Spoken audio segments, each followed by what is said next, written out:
Aleloia, miarabantsika rehetra ry havana amin'ny anaran'i Jesosy Kristy Tompo izay mianadahy dia mampitomboana amintsika tsirairay avy izay manaraka amin'izao mivantana na manaraka ianao izany ao aoriana any amin'ny enregistrement amin'ny YouTube na WhatsApp dia miarahaba anareo amin'ny anaran'i Jesosy Kristy Tompo ingany ny fahasoavana ny fiadanana avy amin'Andriamanitra iray Jesosy Kristy Tompo ary ny firaisantsika amin'ny fanahy masina ho amintsika tsirairay avy. Dia misaotra ny tompontsika fa mitohy ny fotoana hanantonantsika ny tompo. Dia isaky ny sabotsy izany tahaka izao androany dia sabotsy 17 ny volana aprily 2024. Misy fanazavana kely fa ino moa izy teo, fanampaitsahivana izany izay mianadahy moa izany manao an'izao mivantana izao dia samy avy aty Belzika fa tsy mifanakaiky. Eo amin'ny 200 kilômetatra eo ny elanelanay zany ka aza gaga raha indraindray zany somary misy réseau somary mihataka kely ka mampahery antsika haharitra hatramin'ny farany amin'izao fiaraha-mivavaka izao. De araky ny mahazatra ianao zay efa miaraka eto zany isaky ny sabotsy na voalohany vao manaraka izao dia alohan'ny hibebahantsika, hitondra ny tenantsika amin'ny tongotsika hibebaka ary koa rehefa mandray ny fibebahana nahazo ny famindram-poa dia hijoro ho sahy ihany koa handroaka ny asan'ny maizina, ny asan'ny devoly dia hamaky ny tenin'ny tompo aloha tsika ahafahantsika miomana zany ny amin'ny tenin'Andriamanitra, ny amin'ny bebahantsika. Izany teny zany dia horaisintsika ao amin'ny Ezekela 20, Ezekela 20, ovakitsika ny 120 ka hatramin'ny 230. Ezekela 20 zany 20, ny 120 ka hatramin'ny 230. Ovakiana amin'ny anaran'i Jesosy Kristy Tompo ny lohateny ato amin'ny baiboliko zany dia hoe ny faharetana amin'ny fitondran-tena marina. Fa raha ny ratsy fanahy no miala amin'ny fahotana rehetra izay nataony ka mitandrina ny didiko rehetra ary manao izay marina sy mahitsy dia ho velona tokoa izy fa tsy ho faty. Ny fahadisoany rehetra izay nataony dia tsy ho tsarovana intsony. Ho velona izy noho ny fahamarinana izay nataony. Moa sitraka akory va ny fahafatesany ratsy fanahy, hoy ny Tompo Andriamanitra, fa tsy ny ialany amin'ny lalany mba ho velona izy. Fa raha ny marina no miala amin'ny fahamarinany ka manao meloko ary manaraka ny fahavetavetana rehetra izay nataony ratsy fanahy, ho velona va izy? Ny fahamarinany rehetra izay nataony dia tsy ho tsarovana noho ny fahadisoana sy ny fahotana izay nataony dia ho faty izy. Nefa hoy ianareo, tsy marina ny lalan'ny Tompo. Mianoa ange ry taranak'Israely. Moa ny lalako va no tsy marina?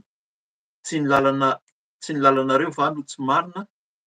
Raha ny marina no miala amin'ny fahamarinany ary manao meloko ka maty amin'izany dia maty noho ny heloka nataony ihany izy. Ary raha ny ratsy fanahy no miala amin'ny faharatsiana nataony dia manao izay marina sy mahitsy dia ahavonjy ny ainy izy. Raha mahita ny fahadisoana rehetra izay nataony izy ka miala amin'izany dia ho velona tokoa izy ka tsy ho faty. Nefa hoy ny taranak'Israely, tsy marina ny lalan'ny Tompo. Ry taranak'Israely, ny lalako va no tsy marina? Tsy ny lalanareo va no tsy marina? Koa samy ho tsaraiko araka ny lalanareo avy ianareo, ry taranak'Israely, hoy ny Tompo Andriamanitra. Mitodia ka mibeba amin'ny fahadisoanareo rehetra dia tsy ho tonga fahatafitonana mahameloka anareo intsony izany. Esory ho afaka aminareo ny fahadisoanareo rehetra izay nataonareo ka manaova fo vaovao sy fanahy vaovao anareo. Fa nahoana no ho faty anareo ry taranak'Israely? Fa tsy sitrako ny fahafatesan'izay maty, hoy ny Tompo Andriamanitra, koa mibeba ianareo mba ho velona. Amen. Mazava ny tenin'ny Tompo ary mampieritreritra antsika arak'izay teny efa nambara teo zany dia alohan'ny hibebahantsika dia tsara ny ahafantarana hoe inona moa ny antony hibebahantsika. Hoe tsy hoe mibebaka tsika dia tonga fotsiny amin'izao zany fa misy tenin'Andriamanitra ampahafantarina hoe inona moa zany ny antony hibebahantsika mba ahafahantsika miomana sy miala amin'izany ny amin'ny hoe fahotana. Ny atao hoe mibebaka dia miala amin'ny fahotana, miala amin'ny faharatsiana araky ny fiteny hoe manao todi-kivoa. Raha nandroso ianao zany amin'ny lalana anankiray dia manao todi-kivoa, miala mihitsy amin'ny lalana izay niverina fa tsara sy mety iny nefa tsy araka ny sitrapon'Andriamanitra dia mandeha lalana vaovao izay Araky ny sitrapon'Andriamanitra zany, araky ny sitrapon'ny Tompo. Arak'izany iteny ity, araky ny lohateny zay efa nambara teo hoe ny faharetana amin'ny fitondran-tena marina. Raha mahatsiaro ianao tamin'ny heriny dia mitovy amin'izany ihany, mitovitovy amin'izany ihany ny lohateny zay nomen'ny Tompo. Hoy izy hoe ny faharetana amin'ny fanarahana ny Tompo. Zay ny lohateny zay nazavaina alohan'ny nandraisana ny fanasan'ny Tompo. Ary ny teny zay nentin'ny mpanompony tamin'ny fibebahana zay tao amin'ny Jeremia 1:30, fito amby roapolo ka hatramin'ny fahatelopolo dia ho gaga ianao fa izany ihany koa no ny teny nomen'ny Tompo an'i Ezekela. Jeremia sy Ezekela dia samy mpaminany zay nirahan'ny Tompo tamin'ny taranak'Israely zany sy tany amin'ny Joda mba hiteny ny fahatsarana an'Andriamanitra sy ny tsy famendrehan'ny taranak'Israely sy Joda zany tamin'izany fotoana izany, efa nisaraka ry zareo tamin'izany. Dia raha vakitsika ao amin'ny andininy voalohany amin'ny andiny 20 eo dia gaga ianao fa hitovy mihitsy. Izao no tenin'ny Tompo amin'ny anaran'i Jesosy Ezekela 20, vakiana amin'ny andiny voalohany amin'ny anaran'i Jesosy hoe tonga tampoka ny tenin'ny Tompo hoe nahoana no manao izao hoateny izao ao amin'ny tanin'Israely ianareo? Ny iray no mihinana voaloboka marikivy ka ny nifin'ny zanany no madilo. Andiny 17, raha velona koa aho ny Tompo Andriamanitra dia tsy hisy anaovanareo izany lohateny izany ao amin'ny Israely intsony. Indro ahy ny aina rehetra, toy ny ain'ny ray dia toy izany koa ny ain'ny zanany. Samy ahy ireny ny olona izay manota no ho faty. Ny tsirairay avy teny zay nampibebahan'ny mpanompony zany tamin'ny heriny dia averiny eto. Tian'ny Tompo mihitsy zany tsika hibebaka, tsy eritreritra hoe ny ray efa manana ny ray zay mivavaka, ray aman-dreninay mivavaka be efa mitondra anay am-bavaka, ny mpanompon'Andriamanitra mitondra anay am-bavaka, ny fiaraha-mivavaka dia afaka manao izay tiany atao tsika zany, fa tsika tsirairay avy no mitondra ny tenantsika eo anatrehan'ny Tompo ary ho tsaraina araka an'izay nataontsika tsika. Zay no teny zay hitondrantsika ny tenantsika zany raha hibebaka tsika. Tokony hieritreritra ny tsirairay avy hoe ho tsaraina araka an'izay nataony ny tsirairay avy. Tsy ny iray hozy izy no mihinana voaloboka marikivy dia no zanany no adilo ny nifiny, fa samy ho tsaraina amin'ny ataony ny tsirairay avy. Iverenantsika zany ilay ao amin'ny Ezekela 20, raisina tsirairay ny teny eto dia izay hanazavany fanahy-masina azy koa izany alohan'ny hibebahantsika dia androalika tsika hivavaka hibebaka eo anatrehan'ny Tompo. Hoy izy amin'ny andiny 1:20 amin'ny anaran'i Jesosy. Fa raha ny ratsy fanahy no miala amin'ny fahotana rehetra izay nataony ka mitandrina ny didiko rehetra ary manao izay marina sy mahitsy dia ho velona koa izy fa tsy ho faty. Andiny 2:20, ny fahadisoany rehetra izay nataony dia tsy ho tsarovana intsony, ho velona izy noho ny fahamarinana izay nataony. Tena mahagaga izany.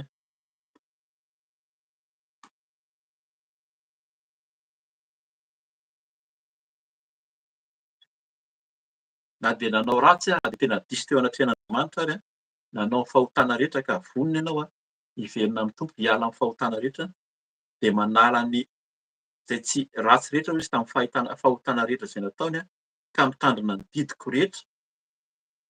Verina amin'ny Tompo zany mandray ny tenin'Andriamanitra, mahafantatra hoe inona moa zany ny sitrapon'Andriamanitra amin'izany hoe marina araka an'Andriamanitra sy masina araka an'Andriamanitra, mandeha marina hozy izy sy mahitsy dia ho velona tokoa izy fa tsy ho faty. Zany hoe ny fahotana reo hozy izy no heloka mampisaraka anareo amin'Andriamanitra ary zany no mahafaty anareo. Fa raha miala amin'izany tsika dia tsy ho faty fa ho velona. Ny fahadisoany rehetra izay nataony dia tsy tsarovana intsony. Tena mahagaga izany mampatsiary foana zany ny amin'ny nanororan'ny Tompo ny tenany teo amin'ny hazo-fijaliana ny amin'ny andron'ny Pasika iny zany nandritsahan'i Jesosy ny rahany. Zany no tena finoantsika. Narotsany ny rahany ho famonjena, ho fanadiovana. Izy ilay hoe zanak'ondry mitondra ny otantsika rehetra. Ka raha mino izany ianao androany na atao anatin'ny fahotanao ary, mieritreritra ianao tsy ho voavela heloka intsony tena ratsy fa androany fotoana izany antsoin'ny Tompo antsika hoe miverena fa tsy ho tsarovako intsony ny fahotana. Dia ny tena anton'izany dia ny rahan'i Jesosy teo amin'ny hazofijaliana ampy manadio antsika ho antsointsika izany angatahantsika mba tena hanadio antsika tsirairay avy. Andiny fahatelo amby roapolo amin'ny anaran'i Jesosy hoe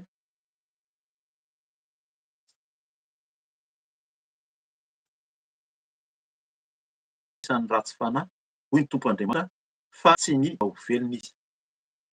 Misaotra ny tompontsika.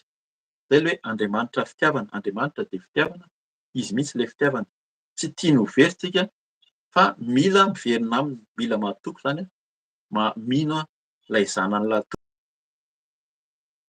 Tena mino mihitsy hoe Jesosy ilay zanany lahatokana any amin'ny Isaia toko fahatelo amby dimampolo any dia manambara mihitsy hoe io ilay novidian'ny Tompo izay efa nambaran'ny mpaminany fa io ilay hitondra ny otan'ny olona rehetra.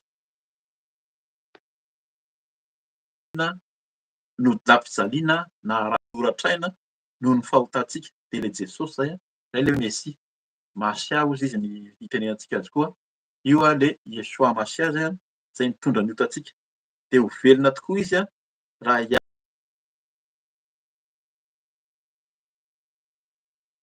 lalana ratsy hozy izy ary tsy sirak'Andriamanitra ny fahafatesany ratsy fanahy.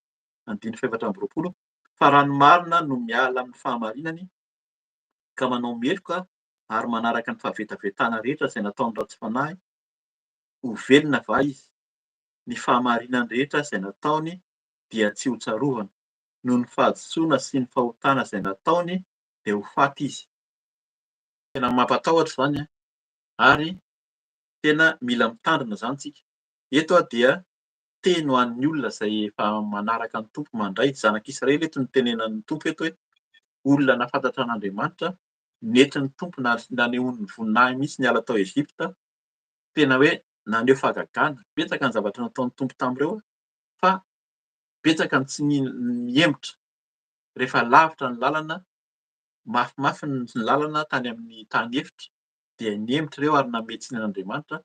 Dia tena maty mihitsy nanirahan'Andriamanitra mihitsy hoe menarana hanaikitra an zareo izany.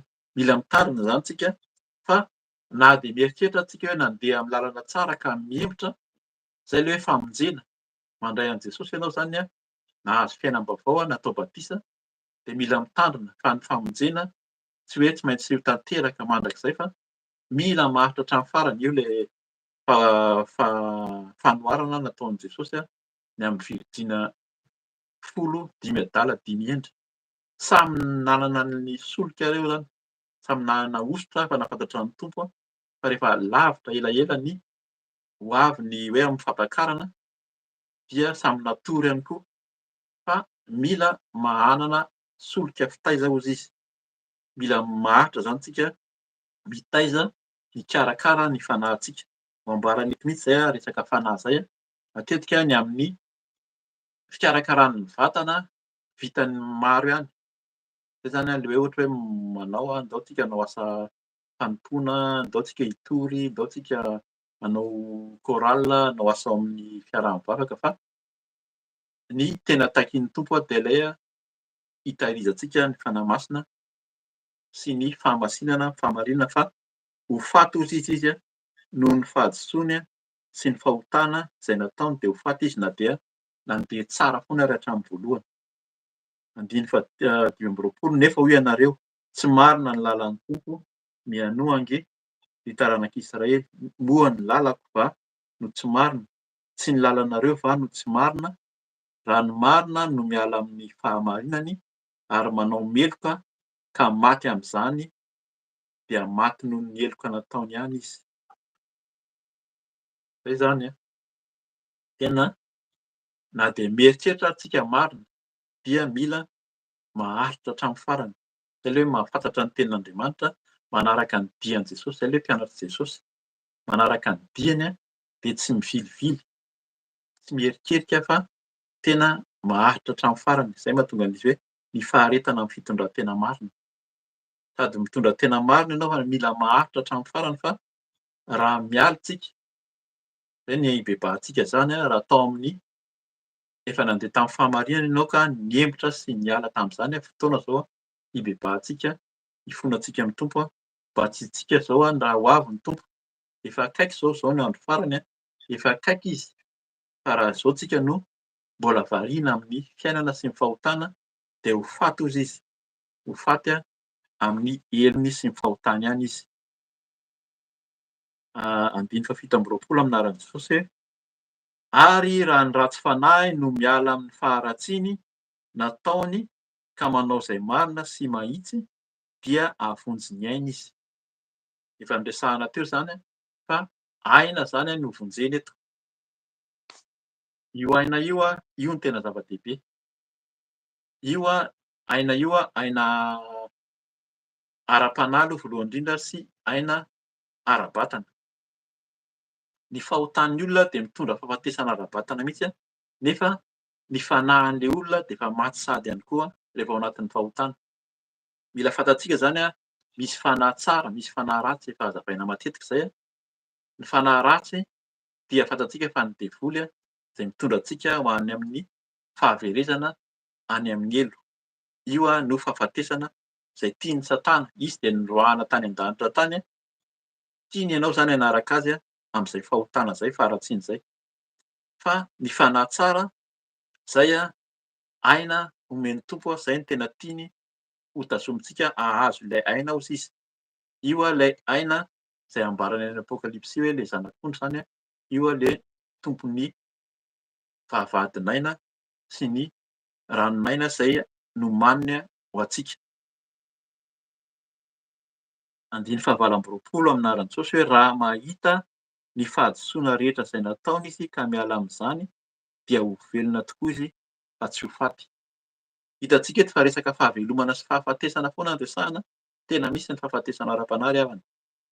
Ary fantatsika izany, tsy hipiriana fa mbola misy moa izany ny fampatarana ny tenin'Andriamanitra avy eo fa ibebahantsika raha nandeha nanoto ianao na nandeha tamin'ny fahavetavetana, ny teneniny teo izany fahavetavetana izany, ny fanompoan-tsampy, ny fijangajangana, ny lainga, ny fitaka, ny kolikoly izay efa ambara foana. Fotoana izao hialantsika amin'izany, ibebahantsika fa enga anie araka ny tsirairay avy. Raha tena efa nanoto ianao mbola tsy nandray an'ny Tompo dia fotoana izao hanoloranao ny tenanao amin'ny Tompo.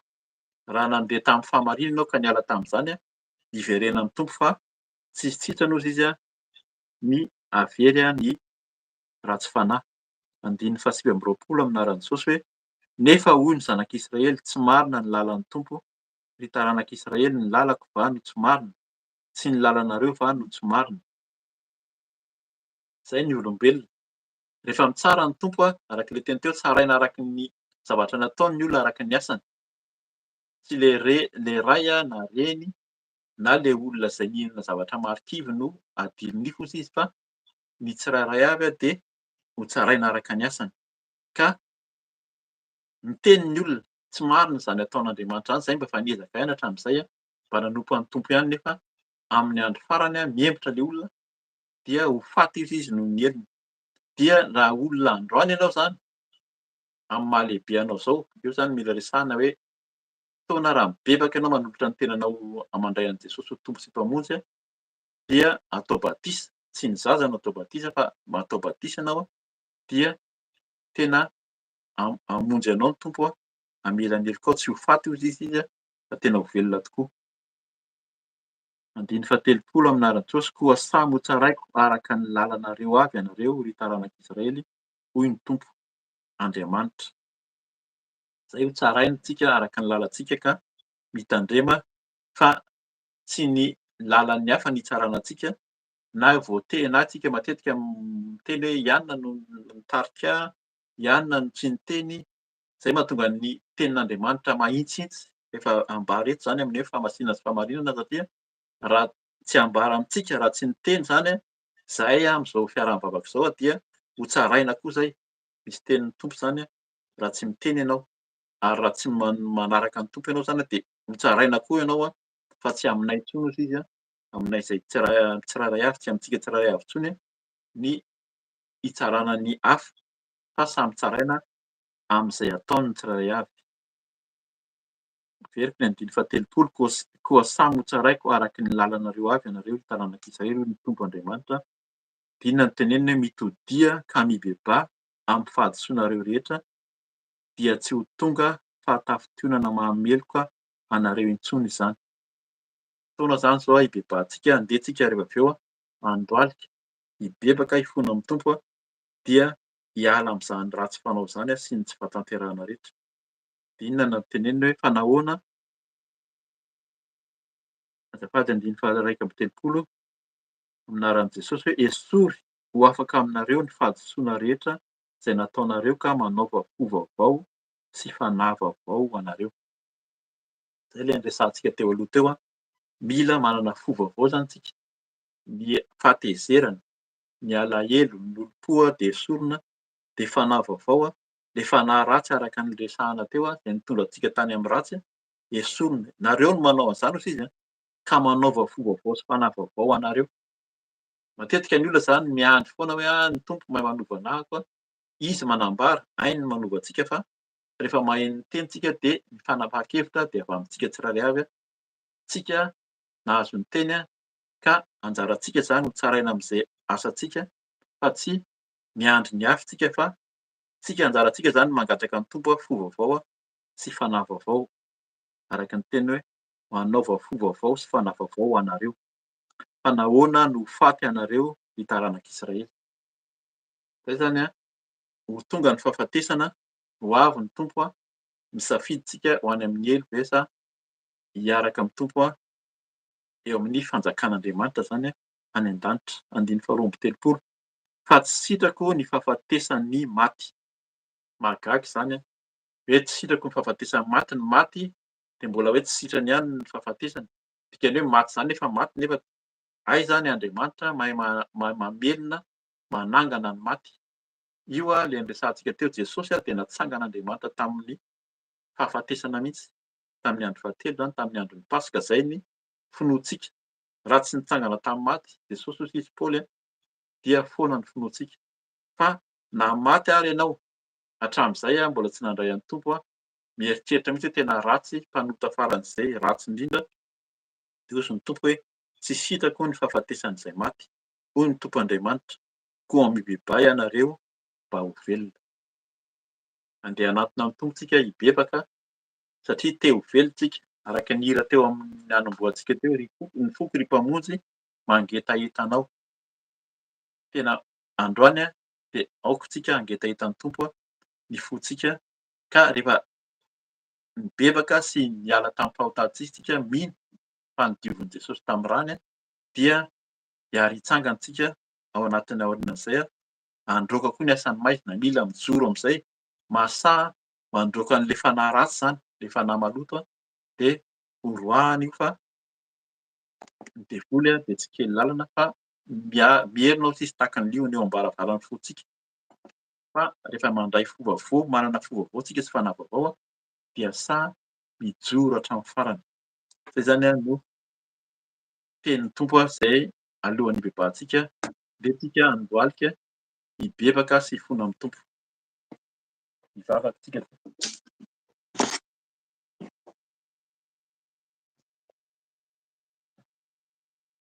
Iray any an-danitra Jesosy Kristy Tompo, fanahy masina, ndreto izahay manesy tena mandoalika hifono aminao amin'ny fahotanay rehetra. Tonga aminay ny teninao dia tsapanay fa tsy tanteraka izahay dia tsy mendrika na dia iray ary. Tianao izahay haharitra hatramin'ny farany.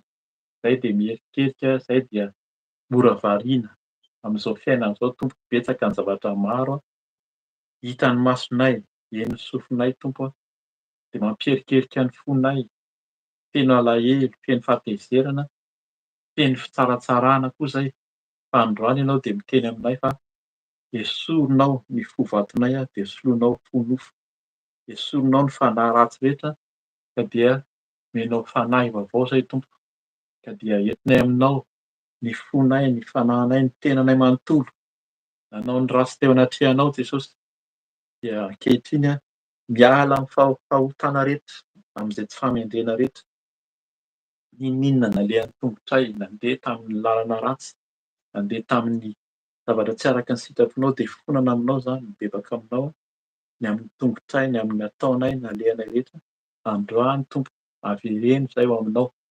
Hitodika tokoa tsy handeha amin'ny lalana ratsy intsony fa tena vonona hanaraka anao araka ny sitraponao teo Tompo, mba tsy ho faty zahay, mba tsy ho faty fa ho velona tahaka ny nanangananao an'i Jesosy teo amin'ny hazofijaliana tamin'ny maty, dia tahak'izany koa no hanangananao anay Tompo. Ka de mino zahay fa le ran'ny zanakao ran'i Jesosy narotsaka ao teo amin'ny hazofijaliana no manadio. Ny ranao Jesosy ampy manadio izy ianao ny ranao le zanak'ondry no tena napetraka ao taminay, manala anay, miaro anay amin'ny asan'ny Satana, amin'ny asan'ny maizina ka de manavao anay. Ny ranao manavao, ny ranao manadio ny tongotray, manadio ny tenanay manontolo, de mangataka ny ranao soa hanadio tanteraka. Tahak'izany koa ny tananay Jesosy, betsaka ny nalehan'ny tanana, ny raisin'ny tanana, ny zavatra natao tsy araka ny sitraponao fotoana zao Jesosy iverenanay aminao.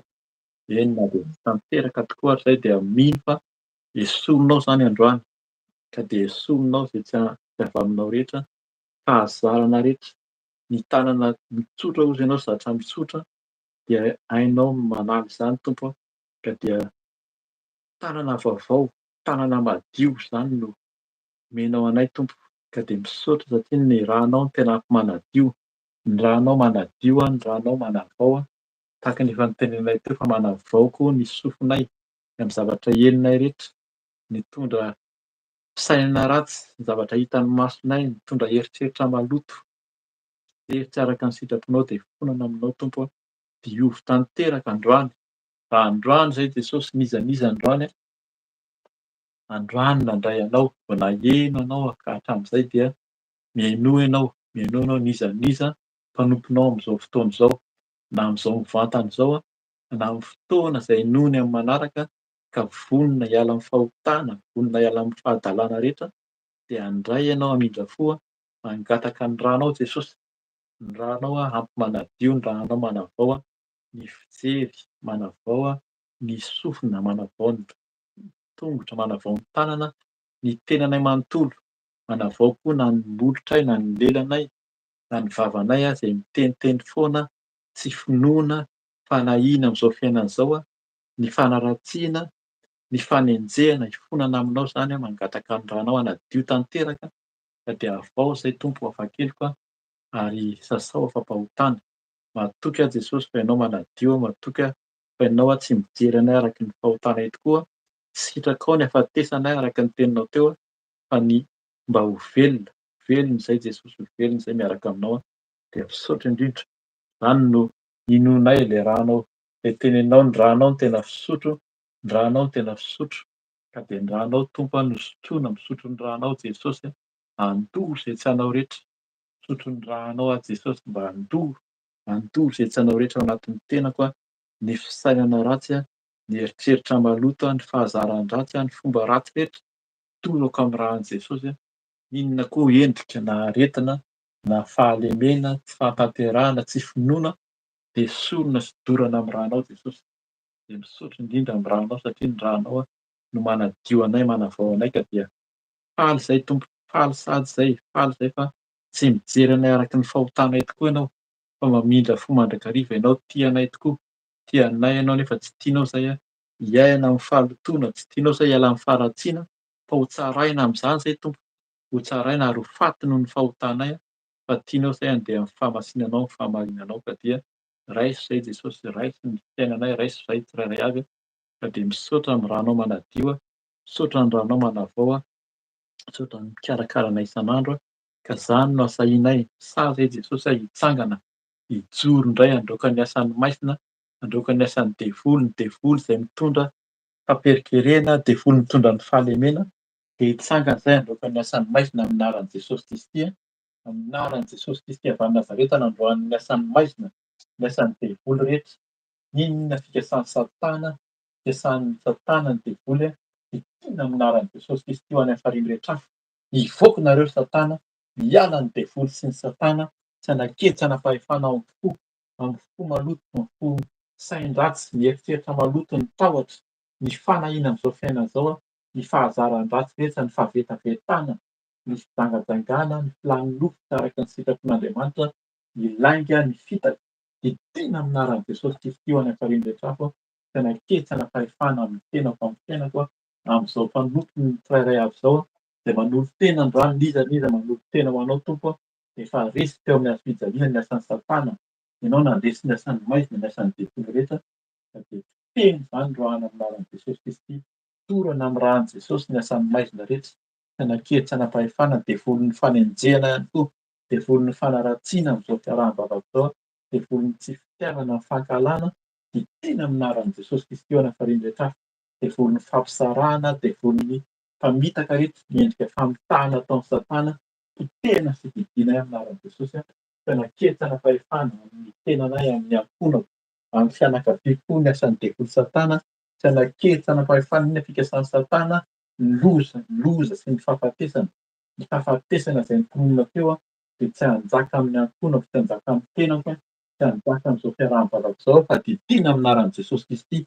Mivoaka nareo Satana, miala any ampariany rehetra afo, roahana amin'ny anaran'i Jesosy ny asan'ny devoly Satana, devolin'ny Belzebova, devolin'ny Losifera, didina amin'ny anaran'i Jesosy ny devolin'ny Menaranaela, Menaranatanay, tapatapahana, potehana amin'ny anaran'i Jesosy, potehana, torana amin'ny ran'i Jesosy ny asan'ny devoly rehetra, ny devolin'ny fakapanahy, devolin'ny fanompoan-tsampy, devolin'ny loza, devolin'ny famosavina, potehako amin'ny anaran'i Jesosy Kristy, tsy hanakeza hanjaka amin'ny tenako, tsy hanjaka amin'ny ankonako, amin'ny fiainako ny asan'ny devoly Satana, tsy hanjaka amin'izao fiarahabavaka zao, amin'izao asa fanompony zao, inona fikasan'ny Satana, fanasofanana rehetra didina amin'ny anaran'i Jesosy any ampariany rehetra afo, tena ketsa napahefana, efa resy nareo Satana, potehana, tapatapahana ny devolin'ny zazavavindrano, devolin'ny Jezebela rehetra, amin'ny ankonana, amin'ny fiainana, amin'ny tenako, amin'ny fiainako rehetra, amin'ny mpanompony rehetra zay mivonona hanolo-tena de efa resy ny Satana sy ny devoly, efa resy.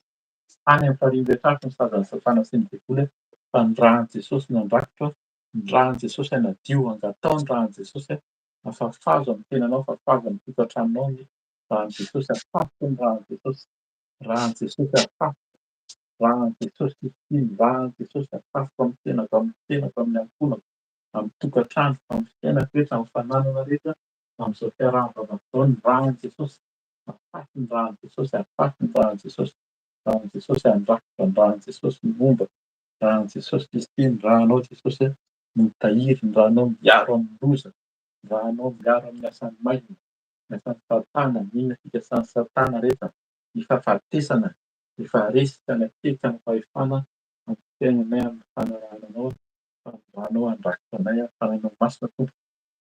Mangatahana koa le afon'ny fanahy masina, hameno anay le afon'ny fanahy masina hitahiry anay tsirairay avy. Misaotra indrindra Tompo, misaotra satria ianao miasa, ianao miasa aminay, misaotra satria ianao manome mitahiry anay.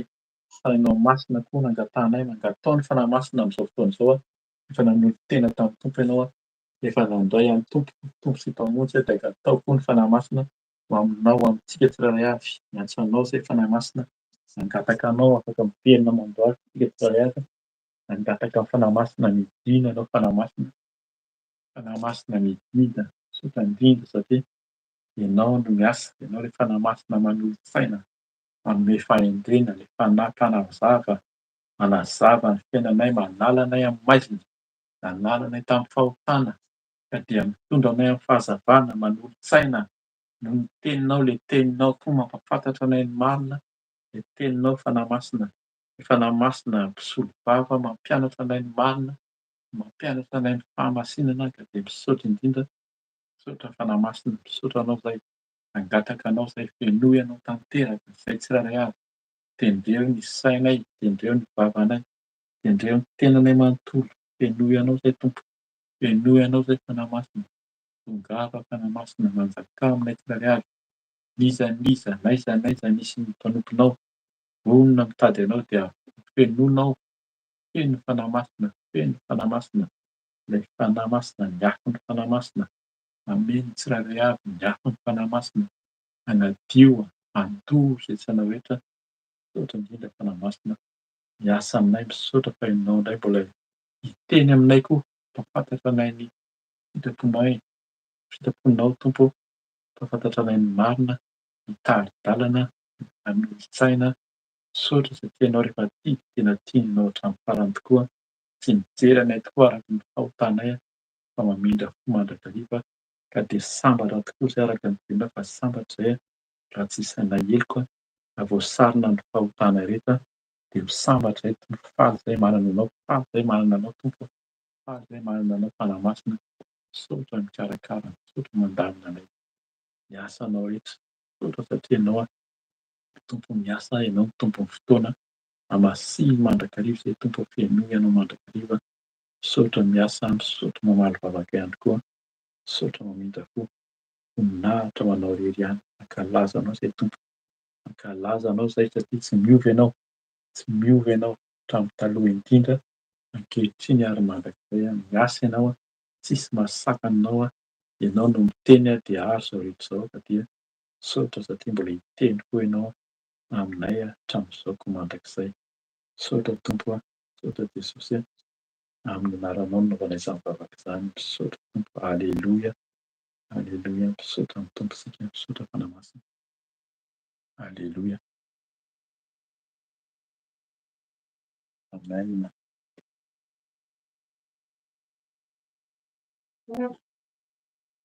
Amen. Misaotra ny tompontsika, misaotra ny Fanahy Masina, mameno antsika tsirairay avy. Da tena mibebaka marina antsika izany tena mibebaka marina ianao nanova tena tamin'ny Tompo dia minofa handray anao izy. Ho hitanao ny voninahitr'Andriamanitra amin'ny fiainanao. Tsy ianao ihany intsony hoy izy araka ny teniny no vonjena fa ianao sy ny ankonanao ihany koa ka dia mahay reza Tompo, mahay reza amin'ny fanarahana ny Tompo, mahay reza fa mihaino vavaka izy ary mamaly vavaka.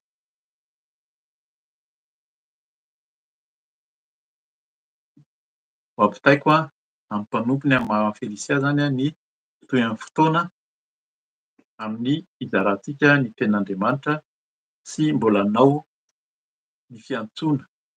Raha vonona marina ianao handray an'ny Tompo dia hiteny aminao ny Fanahy Masina androany ihany koa ka dia manao velomanao sady amin'ny anaran'i Jesosy fa omeko an'ny mpanompony izany ny toean'ny fotoana. Amen. Amen. Aleluia, aleluia.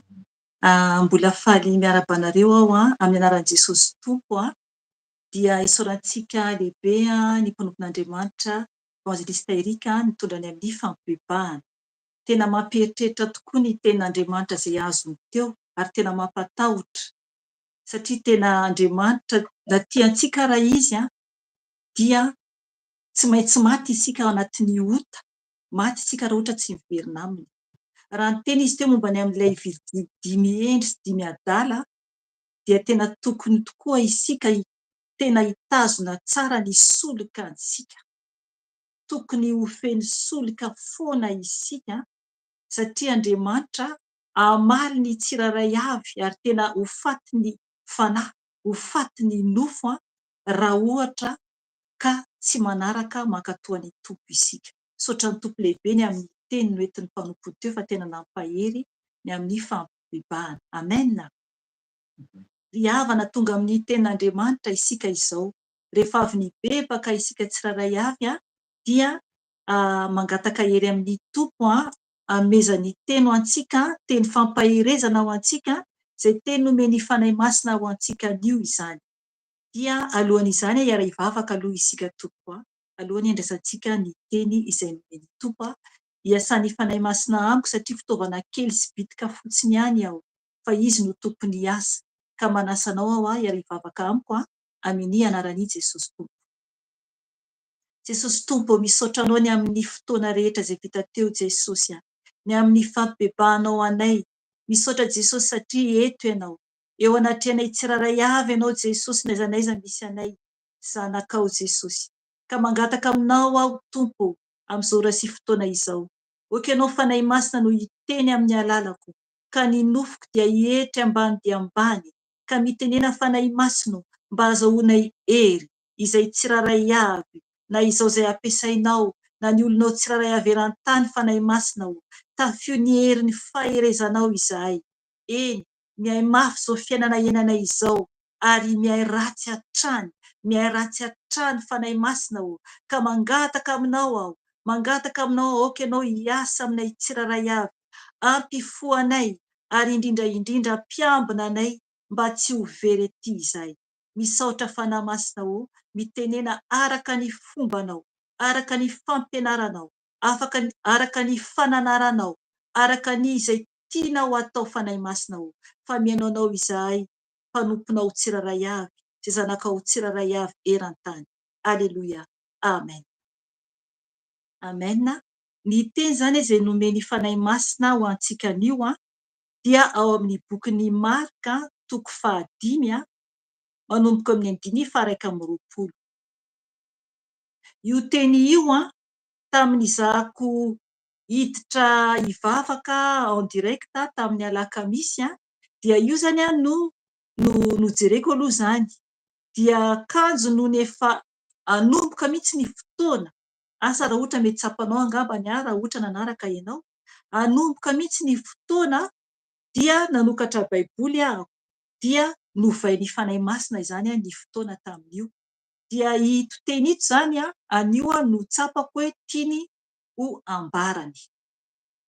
Satria na dia tamin'ny alakamisy teo ary dia tsapako hoe tsy ity zany no tiany fanahy masina ambara tamin'ny alakamisy alina izany. Raha ohatra te hanaraka ianao dia ny alakamisy alina amin'ny indraindray 21h eo zany no azafady 23h amin'ny 1:30 alina no any zany aty Eropa zany no miditra en direct zany izahako. Raha sitrapon'ny tompo moa zany io dia manasa anao satria mampahery antsika izany fiaraha-mivavaka alina izany. Amen. Eo raisintsika zany ny bokin'ny Marka 5:1-20 ka hatramin'ny 7:70. Dia ho vakiantsika zany io dia ny tompo no hiditra an-tsehatra hanazava zany izay tiany ambara amintsika. Vakiantsika ny teny amin'ny anaran'i Jesosy Tompo. Marka 5:1-20 ka hatramin'ny 7:70.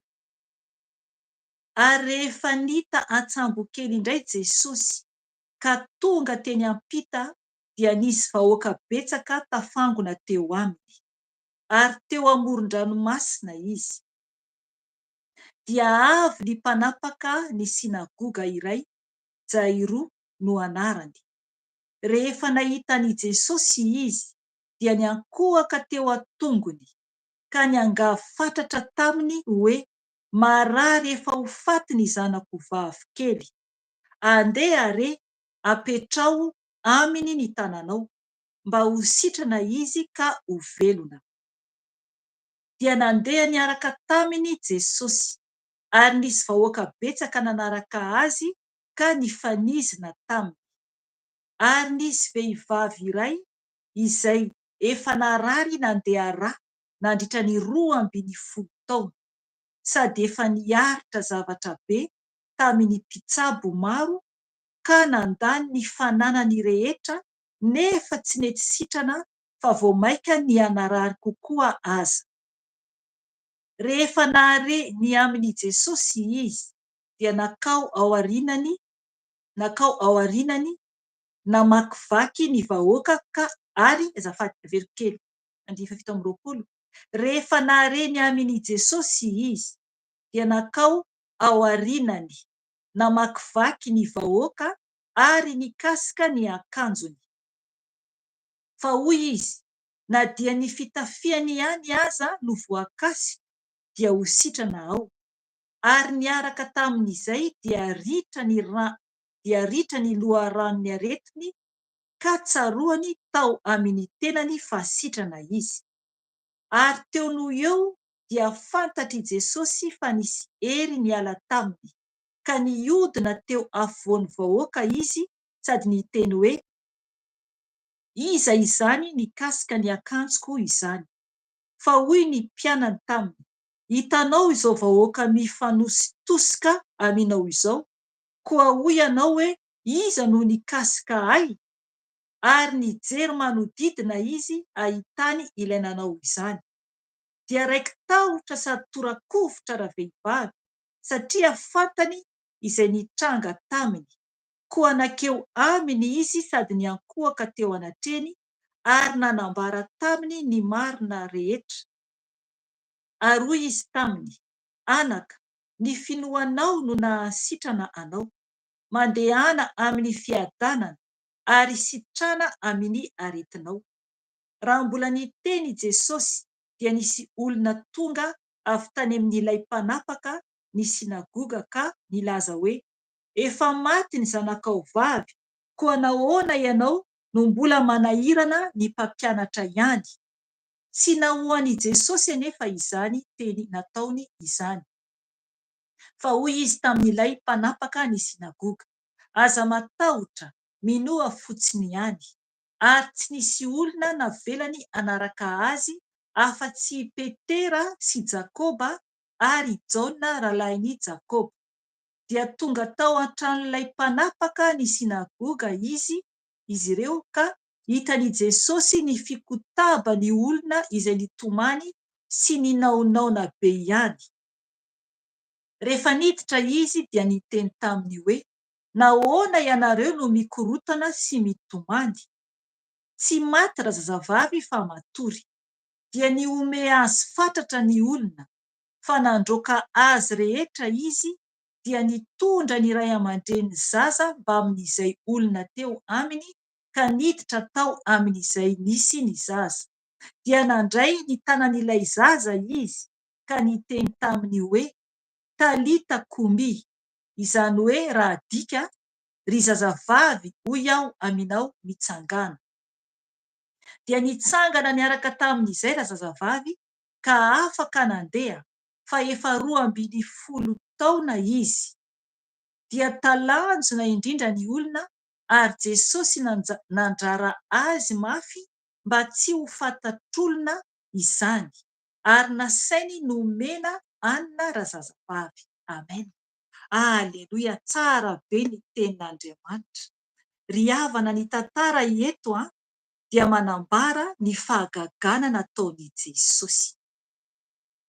Rehefa vita ny fotoana eto ny amin'ny tenin'Andriamanitra, dia hiantso ny olona hibebaka handray an'i Jesosy ho tompo sy ho mpamonjy ny fiainanao raha ohatra mbola tsy manana an'i Jesosy ianao.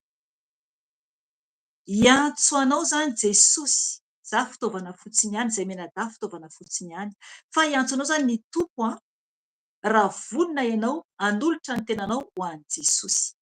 Eto dia Jesosy no ambara ny fahagagana ataony, ny fanasitranana, ary koa ny amin'ny fanamelomana olona efa maty.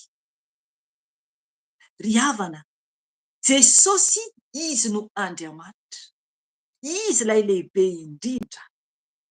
Isika tsiraray avy dia olona avy any an-danitra avokoa, isika tsiraray avy izay olombelona teraka dia olona avy any an-danitra namboarin'Andriamanitra, satria ny fofonainy iray no nataony ao anatintsika.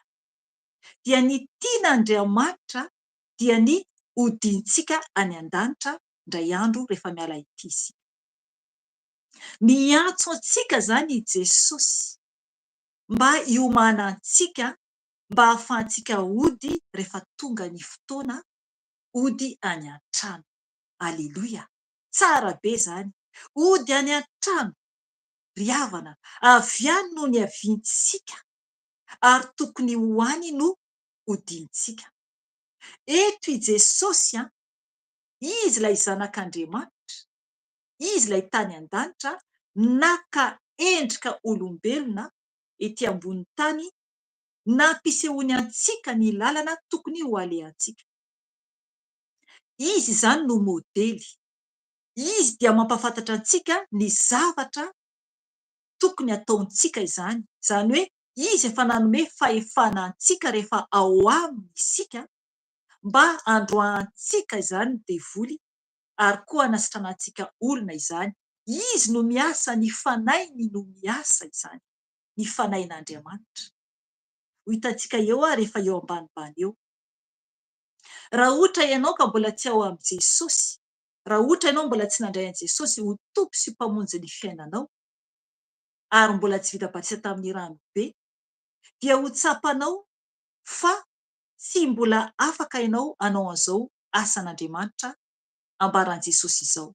Satria ny tenin'Andriamanitra dia manambara mihitsy raha mandray ny tenin'Andriamanitra isika dia i Jesosy rehefa avy natao batisa tao anaty rano i Jesosy no teo vao niala tanaty rano izy dia teo ny fanahy masina, ny fanahiny iray no nihidina avy any an-danitra toy ny endrika voromailala. Zany hoe tsy maintsy zany isika aloha mandray an' Jesosy ho tompo sy mpamonjy. Ao amin'ny bokin'ny Romanina izay efa nambarako teto ihany tamin'ny herin'ny lasa, afaka hinonao raha ohatra mbola tsy niheno ianao, amin'ny vavantsika izany ary mino amin'ny fontsika izany. Izay zany isika vao ho fantatra hoe ho tanteraka hoe ho lasa zanak'Andriamanitra dia avy eo atao batisa tahaka an' Jesosy, dia eo ny fanahy masina no hitoetra hiditra ao amintsika izany, ny fanahy masina. Nefany tsy tonga dia azo ny fanahy masina isika raha tsy ny tompo mihitsy no manao batisa antsika amin'ny fanahy masina. Izy mihitsy no manao batisa antsika ny amin'ny fanahy masina. Araka ny nambarako amin'ny video izay nijoroako vavolombelona dia taty a Belzika efa aoriana efa ela vao tsapako ny batisa ny fanahy masina, nefa nizahako tany Madagasikara tamin'izahako fa 16 taona no natao batisa tamin'ny ranobe. Dia noho ny vita ny batisako tamin'io dia tsisy fampianarana momba ny amin'ny fanahy masina, dia mbola niaina teny ohatra ny fiainana teo aloha ihany. Fa noho ny efa taty, noho ny efa reraky ny fahadalàna, reraky ny fiainana, noho ny efa nanomboka ny nitombo ny taona no teo aho vao tena nibebaka marina, nibebaka marina. Tsy hoe koa hoe tsy nibebaka marina ako tamin'izaho nandray an' Jesosy ho tompo sy ho mpamonjy. Tena hoe nandray an' Jesosy ho tompo sy mpamonjy teo anatrehan'ny fiangonana mihitsy nitsangana. Nitsangana dia niteny teo anatrehan'ny fiangonana, satria izay no ny fiangonana nisy teo aloha, batista biblika, dia nitsangana teo anatrehan'ny olona. Tsy izaho mihitsy no nampitsangana, tena gaga tamin'izany. Izaho efa tafatsangana no natsapa hoe aya izaho ity nitsangana. Ny fanahy masina izany efa niantso tamin'ny fotoana io. Dia nandray ny tompo aho ho tompo sy ho mpamonjy teo anatrehan'ny vahoaka maro be, anjatony mihitsy, satria feno be ny fiangonana. Any ho any mihitsy izany ny isa raha tsy diso aho. Fa noho ny avy eo, noho ny efa vita ny batisa tamin'ny ranobe, dia mbola niaina tsotra ihany satria tsy ampy fahalalàna ny tenin'Andriamanitra. Fa noho ny efa tena niseho ny fahalehibiazan'ny tompo tamin'ny fiainako, izy mihitsy no tena niteny niantso ahy zany tamin'ny alalan'ny vadiko. Ny video afaka hinonao. Fotoana nikorotana be tokantranonay dia indray andro ny vadiko niteny nampitenen'ny fanahy masina, tena nasika be, nefa n'olona tsotra be ny vadiko. Ny teny navoakany tamin'izany dia hoe mila ako zizy filaminana, peo zizy, tena mafy be. Dia no nijery azy hitako ny masony fa tsy izy no miteny, fa tsapako fa ny tompo nampiteny azy. Tamin'izay fotoana izay no teo ny tompo nanomboka niteny tamiko. Dia tao aorianan'izay no zahako vita ny batisa ny fanahy masina araky ny nambarako any amin'ny video any.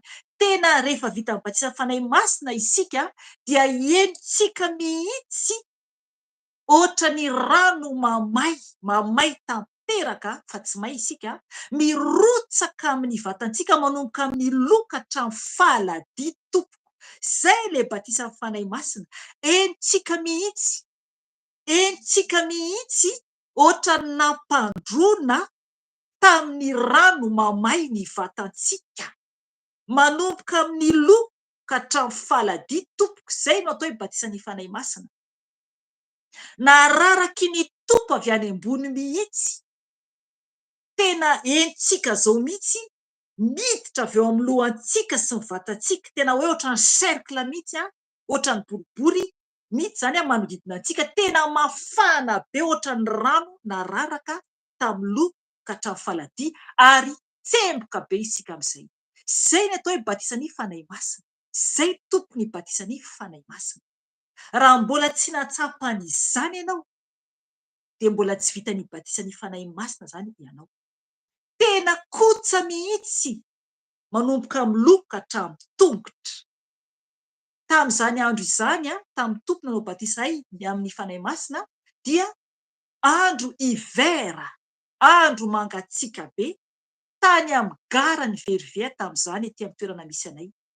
Ao amin'ny gara dia tsisy chauffage ao fa mangatsiaka be, tena mangatsiaka be. Nefany dia namay be ohatran'ireny any amin'ny 4 degré any no henoko ny henoko niraraka tamin'ny tenako, nanomboka amin'ny loha ka hatramin'ny faladia hoy aho. Zay le batisan'ny fanahy masina satria ny antony dia nangataka tamin'ny tompo aho. Ovay ary aho Jesosy, amboary ary aho Jesosy. Tsy fantatro akory ny teny ataovy batisan'ny fanahy masina aho. Tsy haiko akory ny teny an'izany. Fa nangataka tamin'ny tompo aho hoe miditra an-tsehatra, midira an-tsehatra amin'ny fiainako Jesosy. Okenao mihitsy nandray ny contrôle zany. Ohatrohatra zany zavatra nambarako tamin'i Jesosy. Dia no niditra izy nandray ny contrôle dia tena izay tokoa. Izay le izy.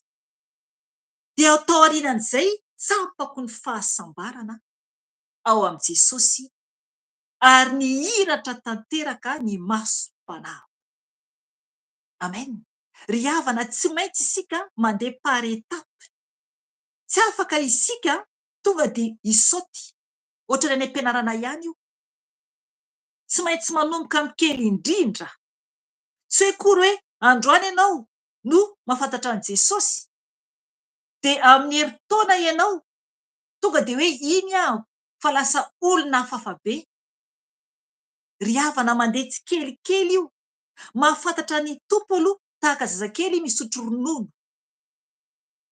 Tahaka zaza omena ronono. Misotro ronono aloha dia avy eo fantatsika tsara ohatra ka reny ianao na ray ianao mahafantatra tsara sakafo no omena an-janakanao. Rehefa afaka volana vitsivitsy vao omena eo amin'ny rano kely, ranona orange eo ny zaza. Efa afaka volana any amin'ny enim-bolana sa telo-bolana ano tsy tadidiko intsony miala tsiny satria na ny ankizy efa lehibe daholo. Dia zay avy eo any amin'ny enim-bolana angambany izay vao manomboka omena sakafo poretina. Izany hoe tena hoe purée fa tsy tonga dia vetikanina. Ry havana, tsara anie ny tompo. Rehefa tena ao aminy isika dia mahatsapa fiadanam-po ary mangetaeta foana ary tsy miozongozona intsony rehefa tena mialoka tanteraka amin'ilay tompo vatolampintsika. Amen. Ry havana, ho raisintsika ny tenin'Andriamanitra. Ka okenao hiomana izany handray an' Jesosy ho tompo sy mpamonjy ny fiainanao raha mbola tsy nandray an' Jesosy ianao. Na oviana no henonao izao video izao dia tadidio tsara fa ny tompony eo foana. Rehefa ohatra ka hoe hiaino ianao dia midira mihitsy ara-panahy. Amin'ny fanahy dia ihainonao ny tompo. Amen. Ho raisintsika ny teny dia izay anajanona ny tompo antsika ny amin'ny tiany fanahy masina azavaina. Marika 5 ao an'izay tara. Marika 5:1-20. Vakiko ny teny amin'ny anaran'i Jesosy tompo. Ary rehefa nita atsambo kely indray Jesosy ka tonga teny ampita dia nisy vahoaka betsaka tafangona teo aminy. Ary teo amoron-dranomasina izy. Dia avy ny mpanapaka ny sinagoga iray, Jairo no anarany. Rehefa nahita any Jesosy izy dia niankohaka teo atongony. Amen. Hatreo aloha. Eto zany dia manambara sahady fa ilay olona nanatona an' Jesosy dia tsy olona tsotra fotsiny ihany, fa olona mpanapaka ny sinagoga, ary nataony dia niankohoka teo an-tongotry ny tompo. Manambara sahady izany fa fantany fa ny tompo Andriamanitra dia lehibe noho izay olona mpitondra fiangonana, azafady, mpitondra ao amin'ny sinagoga. Andao anie ho jerentsika ny momba ny hoe sinagoga. Tsy haiko ny baibolinao na misy na tsisy fa ao amin'ity baiboly misy aminako ity dia manambara, ary amin'ny fanazavana teny sasany izany, teny sasany. Ary dia manambara hoe ny sinagoga izany, ho an'izay tsy mahafantatra, dia teny grika midika hoe fiaraha-mivory, toeram-pivavahana jiosy izay niforona tany amin'ny fahababoana tany Babilonia ka maharitra hatramin'izao androntsika izao. Izany no atao hoe sinagoga. Dia koa izany ny tempoly dia tokana, dia ny tao Jerosalema, ary tao ihany no nahazoana nanao raharaham-pisoronana. Izany ny tempoly. Fa ny sinagoga kosa dia nisy maro ka nanaovana fotoam-pivavahana tsotra. Izany ny sinagoga. Izany hoe nisy maro izany izy ireo, ny sinagoga izany tamin'io, fa nanaovana izany fotoam-pivavahana tsotra izany. Tsy nisy fisoronana. Any amin'ny tempoly izany izy ireo nanao fisoronana izany, fa ny sinagoga izany dia fanaovana fotoam-pivavahana tsotra izany. Tao amin'ny sinagoga koa no nanaovana raharaham-pitsarana. Atao hoe sinagoga koa ny fivorian'ny mpivavaka ao amin'ny sinagoga. Ny fotoam-pivavahana tao amin'ny sinagoga no modelin'ny fotoam-pivavahan'ny fiangonana kristianina. Vavaka, hira, vakiteny sy fanazavana ny teny. Amen. Izay izany mitovy amin'ny fomba amin'ny fivavahana kristianina izany. Fa tamin'ny fotoan'andro izany ny zareo izany ny tempoly dia any izany anatin'ny tempoly anankiray ihany ny ambarany eto tokana ho izy tao Jerosalema, dia tao nanaovana ny raharaham-pisoronana izany. Ry havana, izany hoe ilay rangahy Jairo izany izay niankohaka teo anaty an-tongotry Jesosy dia olona mpanapaka ny sinagoga. Aleloia. Izany hoe olona mpitondra tao izany. Nefa izy nahatsapa izany fa Jesosy dia lehibe. Amen. Lehibe izany Jesosy ary nila vonjy tamin'i Jesosy izy. Toizako ny ten'Andriamanitra. Ka niangafatratra taminy hoe marary efa ho faty ny zanako vavikely. Andeha are apetrao aminy ny tananao mba ho sitrana izy ka ho velona. Dia nandeha niaraka taminy Jesosy, ary nisy vahoaka betsaka nanaraka azy ka nifanizina taminy. Amen. Najanoko hatreo aloha. Ny tompo izany dia nanaiky. Tsy nijery izany Jesosy hoe ianao any amin'ny sinagoga ka tsy andeha. Fa nanaiky izany Jesosy andeha hanaraka azy. Nitaraina tamin'izany io rangahy io fa ny zanany vavikely marary efa ho faty. Tsapany izany fa Jesosy raha mametra tanana. Zay le finoana zay. Zay le finoana zay. Tsapa izany fa Jesosy raha mametra tanana dia ho sitrana izany ilay zanany. Amen. Engany isika na finoana to. Ilaina le finoana. Teo aloha aho dia tsy nanana finoana firy. Ohatran'ireny hoe mivavaka tsotra ireny fotsiny. Fa noho ny efa nanantona ny tompo ao amin'ny fanahy, araka ny fanahy, dia manomboka mahare ny tompo, mampiseho fagagana sy fahitana. Izay le hoe finoana. Mila isika mandeha araka ny finoana. Aza manantena mihitsy hoe hiandry any amin'ny fiangonana na any amin'ny mpitondra fivavahana. Fa raha ohatra ka hiandry olona isika dia ho reraka, tena ho reraka. Eto ilay rangahy dia fantany tsara fa na dia mpanapaka ny sinagoga ary izy, dia fantany tsara fa i Jesosy izany raha mametra tanana amin'ny zanany izay efa ho faty dia ho sitrana. Izay ilay finoana izay. Amena. Dia nandeha i Jesosy. Satria ny tenin'ilay rangahy dia hoe andeha are apetrao amin'ny tananao. Azafady, andeha are apetrao aminy ny tananao mba ho sitrana izy ka ho velona. Amen. Tena matoky izy izany an Jesosy. Isika ve tompoko matoky koa an Jesosy? Amen. Toizantsika ny teny. 2:4 dia nandeha niaraka taminy Jesosy ary nisy vahoaka betsaka nanaraka azy ka nifanizina taminy. Nifanizina taminy no nijereko ny dikan'io teny io dia ohatran'ny hoe mitakosokosona aminy satria be dia be zany ny olona, ohatran'ny hoe mifampiteritery zany eo amin'ny Jesosy zany. Zay dikan'ilay hoe nifanizina taminy. 5:20 ary nisy vehivavy iray izay efa narary nandeha rà nandritra ny 12 taona sady efa niaritra zavatra be tamin'ny mpitsabo maro ka nandany ny fananany rehetra nefa tsy nety sitrana fa vao maika ny hanarary kokoa aza. Rehefa nahare ny amin'ny Jesosy izy dia nakao ao arinany namakivaky ny vahoaka ary nikasika ny akanjony.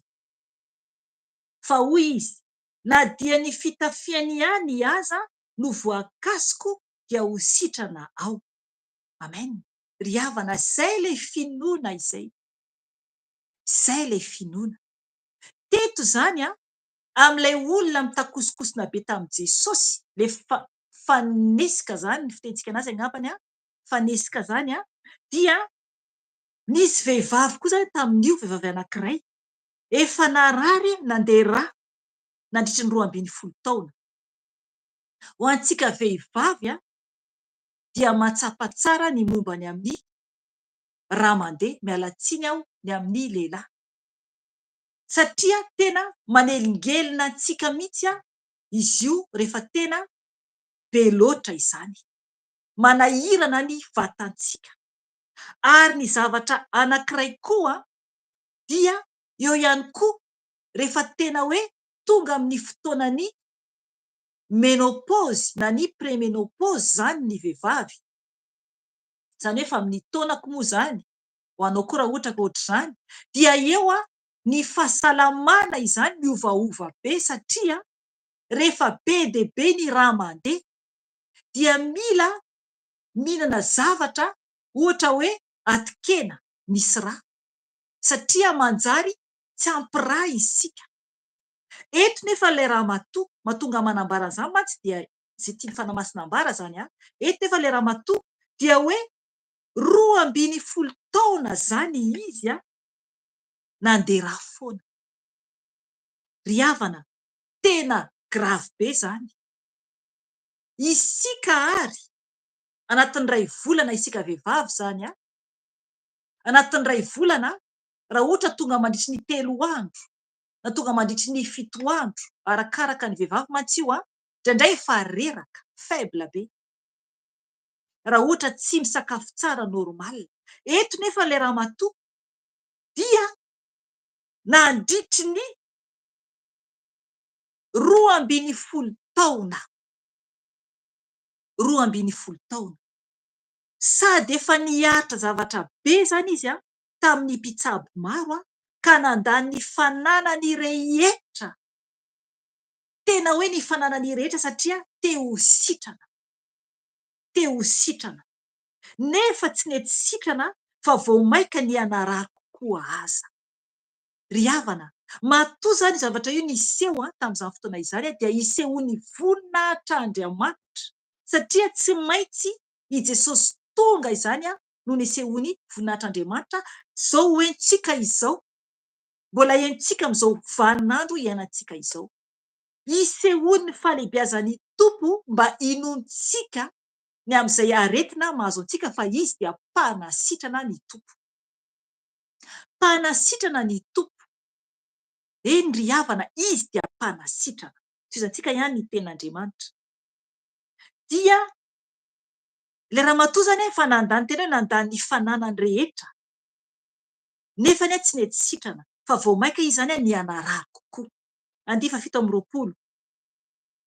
Rehefa nareny amin'ny Jesosy izy dia nakao ao arinany namakivaky ny vahoaka ary nikasika ny akanjony. Aleloia, tsara be mihitsy.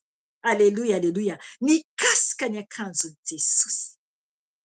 Ry havana, nikasika ny akanjony Jesosy fotsiny no nikasihany. Io lay finoana io. Lay finoana io. Jerefa tamin'io be dia be ny olona nitakosikosina nefa tsy nanam-pinoana. Tsy nanam-pinoana fa ilay ramatoa nikasika ny akanjon'i Jesosy. Isika izany raha akaikin'i Jesosy ka nikasikasika taminazy dia raha tsy sitrana dia tsisy finoana izany. Nefa ilay ramatoa eto nikasika ny akanjon'i Jesosy. Nikasika amin'ny finoana izany. 20:20. Fa hoy izy, na dia ny fitafiany ihany aza no voakasiko dia ho sitrana ao. Izay ilay finoana lehibe. Toizantsika ny teny. Ary niaraka tamin'izay dia ritra ny loharanon'ny aretiny ka tsaroany tao amin'ny tenany fa sitrana izy. Aleloia, aleloia. Ry havana, niaraka tamin'izay dia ritra izany ilay rà nandeha hatrany amin'ny loharanon'aretina. Hatrany amin'ny loharanon'aretina tonga dia sitrana izany ilay ramatoa. Afaka izany ilay aretina nanjo azy. Tonga dia sitrana izy. 9:30. Ary teo noho eo dia fantatry Jesosy fa nisy hery niala taminy ka niodina teo afovoan'ny vahoaka izy sady niteny hoe, iza izany nikasika ny akanjoko izany. Amen. Ry havana, Jesosy tonga dia nahatsapa. Tonga dia tsapan'ny tompo. Tonga dia fantatry Jesosy fa nisy hery niala taminy ka niodina teo afovoan'ny vahoaka izy sady niteny hoe, iza izany nikasika ny akanjoko izany. Dia hoy ireo mpianany, hoy ny mpianany taminy, fa hoy ny mpianany taminy, hitanao izao vahoaka mifanositosika aminao izao, koa hoy ianao hoe iza no nikasika ay? Ary nijery manodidina izy ahitany ilay nanao izany. Amen, najanoko hatreo aloha. Ry havana, tena marina izany. Ny tompo rehefa ohatra ka manao ny asan'Andriamanitra, manao ny asan'ny tompo, na isika koa ary, dia reraka rehefa avy eo. Reraka. Jesosy eto tsapany fa nisy hery niala tao aminy. Izay le hoe hery fanahy. Satria Jesosy, izy ilay Andriamanitra, ny fanahy masina no ao aminy. Ny fanahy masina ilay tonga tamin'izy vao vita batisa, ilay hery niditra tao aminy dia nanomboka teo Jesosy nanomboka nandeha nitory sy nasitrana amin'izay. Afaka vakianao tsara ny Baiboly. Fa tao aorianan'io Jesosy, tao aorianan'ny batisa, avy nandray ny fanahy masina, izay vao nanomboka izy nanao ny asan'Andriamanitra, nanao ny asany moa izany. Satria le hery ny fanahy masina no tao aminy. Izay no nahatonga azy niteny tamin'ireo mpianatra tsy hiala aloha tamin'izy hiakatra ao any an-danitra, hoe miandry aloha izy alohany andeha hanao ny asan'Andriamanitra, satria io le tonga ny fotoana ny Pentekosta na nitongavany fanahy masina. Fanahy masina nameny ireo mpianatra. Izay izy ireo vao nanomboka nanao ny asan'Andriamanitra. Raiso tsara ny tenin'Andriamanitra. Raiso tsara ny tenin'Andriamanitra. Satria raha tsy misy ny herin'ny fanahy masina isika, tsy afaka hanao ny asan'Andriamanitra. izy no mitary-dalàna antsika amin'ny marina rehetra ny fanahy masina. Izy reny no afaka miasa ho antsika. Ao amin'ny bokin'ny Efesiana 5 andiny 7:20 amin'ny tapany 2 dia mivaky toy izao amin'ny anaran'i Jesosy Tompo hoe: aoka ianareo ho feno ny fanahy. Amen. Zay le izy. Efesiana 5:20 tapany 2. Aoka ianareo ho feno ny fanahy. Amen. Mila feno ny fanahy zany isika. Mila feno ny fanahy. Raha ohatra vakiantsika manontolo io 5:20 io ao amin'ny Efesiana 5 dia zao ny teny hoe amin'ny anaran'i Jesosy Tompo hoe: aza ho mamy divay ianareo fa misy fanaranam-po amin'ny ratsy amin'izany. Aoka ianareo ho feno ny fanahy. Amen. Ry havana, misy olona mamy divay, misy ny olona misotro toaka, eo koa foka sigara, dia mieritreritra hoe ho feno ny fanahy. Tsy atompoko, tsy fanahy iray izany. Tsy afaka hitoetra anatin'ny trano maloto ny fanahy masina, izany hoe ny tempoly. Isika no tempoly ny fanahy masina. Mila isika madio, tsisy toaka, tsisy divay, tsisy sigara, tsisy fijangajangana. Miala daholo izany, tsisy fanompotsapy. Miala daholo ny ratsy rehetra, tsy mipetraka anatin'ny tenantsika intsony izany. Zay tsika vao hipetraka ny fanahy masina. Miala kolikoly. Ahoana ny iraisan'ny tompo amin'ny Satana? Tsy afaka miara-mipetraka ireo. Tsy afaka miara-mipetraka ireo. Ny fontsika dia tokony ho an'i Jesosy irery ihany. Raha mbola misy fahavalo ao dia miala ny tompo. Raha mbola ao ny fahavalo dia miala Jesosy. Fa avelany ny fahavalo no hitoetra ao. Mila isika feno ny fanahy. Feno ny fanahy. Mitobatobaka izany. Izay no mahatonga misy ifandraisany ny tenin'Andriamanitra izay raisiko eto sy nentin'ny mpanompony teo. Araka an'ilay teniny teo hoe momba ny amin'ny virijiny 5 endry sy 5 adala. Ry havana, tokony tsy ho feno tapany isika, fa tokony ho feno mitobatobaka isika. Feno solika. Feno soliky ny tompo ao anatintsika. Fa raha ohatra isika tahaka ilay virijiny 5 adala, dia mbola tapany fiainana zao ny ataontsika, dia ho tavela ety isika. Raha tonga ny tompo dia hidiny varavaranlanitra, tsy hampiditra antsika ny tompo. Fa raha feno isika, feno ny fanahy, dia tahaka ny virijiny 5 endry. Ry havana, mila isika tena mitandrina mafy ny amin'ny fanarahana any Jesosy. Tsy mahazo misangisangy amin'ny tompo isika. Amen. Ao amin'ny Jaona 5:20 andiny 4:20 dia manambara hoe, vakiko amin'ny anaran'i Jesosy Tompo ny teny: fa raha tonga ny mpananatra izay iraiko ho aminareo avy amin'ny iray, dia ny fanahy ny fahamarinana izay mivoaka avy amin'ny iray, dia izy no ho vavolombelona anambara ay. Amen. Zay le izy. Ny fanahy ny fahamarinana io, tsy fanahy ratsy io, tsy fanahy lainga io, tsy fanahy mpijangajanga io, tsy fanahy manota io, fa fanahy masina. Fanahy fahamarinana avy amin'ny ray, avy amin'Andriamanitra. Mila trano madio, mila tempolo madio. Zay no ilainy. Zay no ilainy itoerany. Ry havana, tiantsika ny tompo. Oka ianao hamaky ny Jaona 5:20 ihany koa, manambara ny amin'ny fanahy masina. Manambara ny amin'ny fanahy masina. Iverina isika ao amin'ny bokin'ny Marka, eo amin'ny andininy 30 isika zao, andiny 1:30 isika izao. Azafady, andiny 2:30. Ary nijery manodidina izy ahitany ilay nanao izany. Eto zany Jesosy dia tsapa fa nisy hery niala tao aminy. Araka ny nambarako teo. Ry havana, tena marina izany. Satria rehefa ny fanahy masina no miasa amintsika, rehefa mahita ianareo eto amin'ny en direct eto, indraindray rehefa miteny ny fanahy masina, tsy miteny foana akory izy isaky ny asabotsy, fa rehefa te hiteny izy dia miteny. Dia indraindray rehefa tena tonga mahery be ny heriny fahatongavany amiko izany rehefa miteny izany fanahy masina, dia hitanareo tsara indraindray fa tonga dia omeko anizokerika ny fitenenana satria reraka be ako, tena reraka be amin'io fotoana io.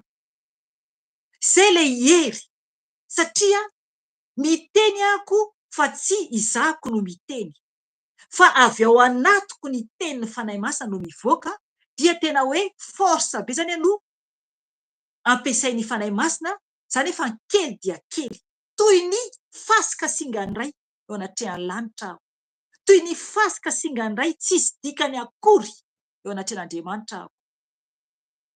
Fa ny herin'ny tompo zany, ny herin'ny fanainy rehefa miteny dia reraka zany le aina, reraka le vatana, reraka le fanahy. Dia mila aho amin'ny fotoana io raha hitanareo ngambany mila aloha za maka hery kely alohan'ny andraisako ny toroko izany. Na koa zany raha ohatra ka hoe ny teny omeny fohifohy dia afaka tonga dia mandray hery ihany aho anohizako ny fotoana. Fa rehefa vita ny fotoam-bavaka toy izao rehefa ny asabotsy hariva izany zao fotoana izao dia tena reraka tanteraka aho. Rehefa vita ny fotoana toy izao, tena reraka. Amin'ny fotoana io dia efa fantatry ny ato an-tokantrano, fantatry ny vadiko, fantatry ny ankizy, fa amin'io aho tsy miteny firy intsony ary mila matory aloha. Zay ry havana ilay hoe asa lanitra ny ataontsika, fa tsy asan-tany. Asa lanitra, ny fanahy no miasa fa tsy ny nofo. Dia rehefa vita ny asabotsy hariva toy izao dia tena reraka tanteraka aho. Satria ny fanahy iray no niasa, izy no mitory teny eto.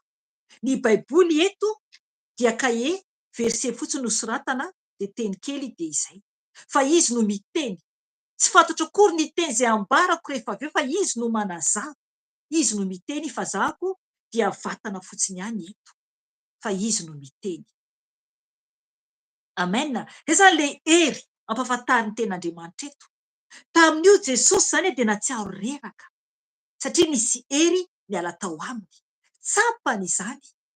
Fantatrao ary tena rehefa misy hery miala aminao dia tena hoe reraka tokoa ianao, tena reraka ianao. Amen. Zay ilay hoe mila ho feno fanahy isika. Mila mangataka foana ny fanafenoan'ny fanahy masina.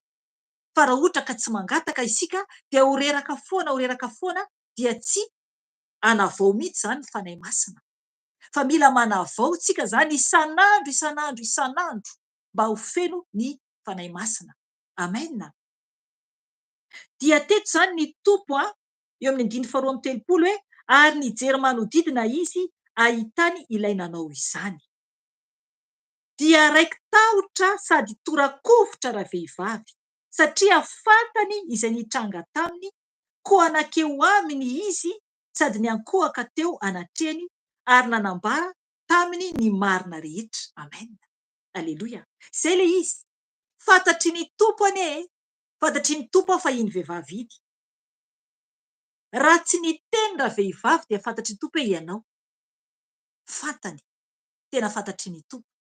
Satria izay zavatra izay Jesosy mampiseho ao anatin'ny nofy, mampiseho anatin'ny fahitana. Zavatra ho avy na zavatra lasa.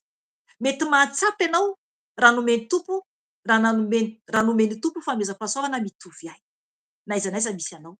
Fantatry ny tompo ary fantatrao fa le olona ohatr'izao na le hoe olona ohatr'izao. Mampafantatra ny tompo. Na ny olona iresaka aminao ny ampitso ary, olona hitanao ny ampitso ary, dia efa asehon'ny tompo ahy indraindray. Na ny olona lasa ohatra, dia iny asehon'ny tompo ny momba n'iny olona iny. Hijoro vavolombelona kely satria izay tsapako hoe tiany tompo ambara eto. Izay henoko fanahy masina miteny.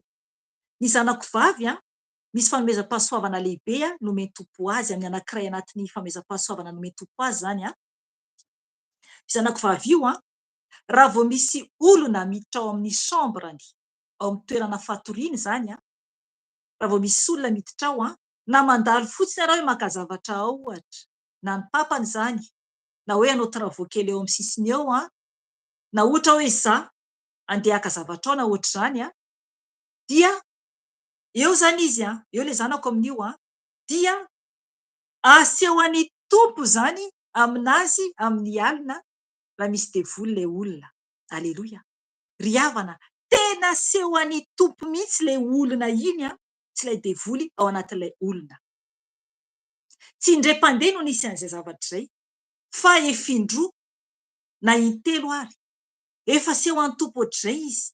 Izay olona miditra ao amin'ny chambrany ao dia tsy afaka miafina anatrehan'ny tompo ny devoly ao anatinao izay miditra ao amin'ny chambrany, fa ampahafantarin'ny tompo azy, tonga dia amin'ny nofy aseho an'ny tompo azy. Dia tsy afaka mandainga ianao satria aseho an'ny tompo azy ilay izy. Aleloia. Ry havana, zava-dehibe izany. Izay ilay hoe ny tompo mampiseho amintsika ny zava-miafina. Rehefa tena mifankazatra amin'ny tsy toha isika, afaka azonao anie izany tompoko e.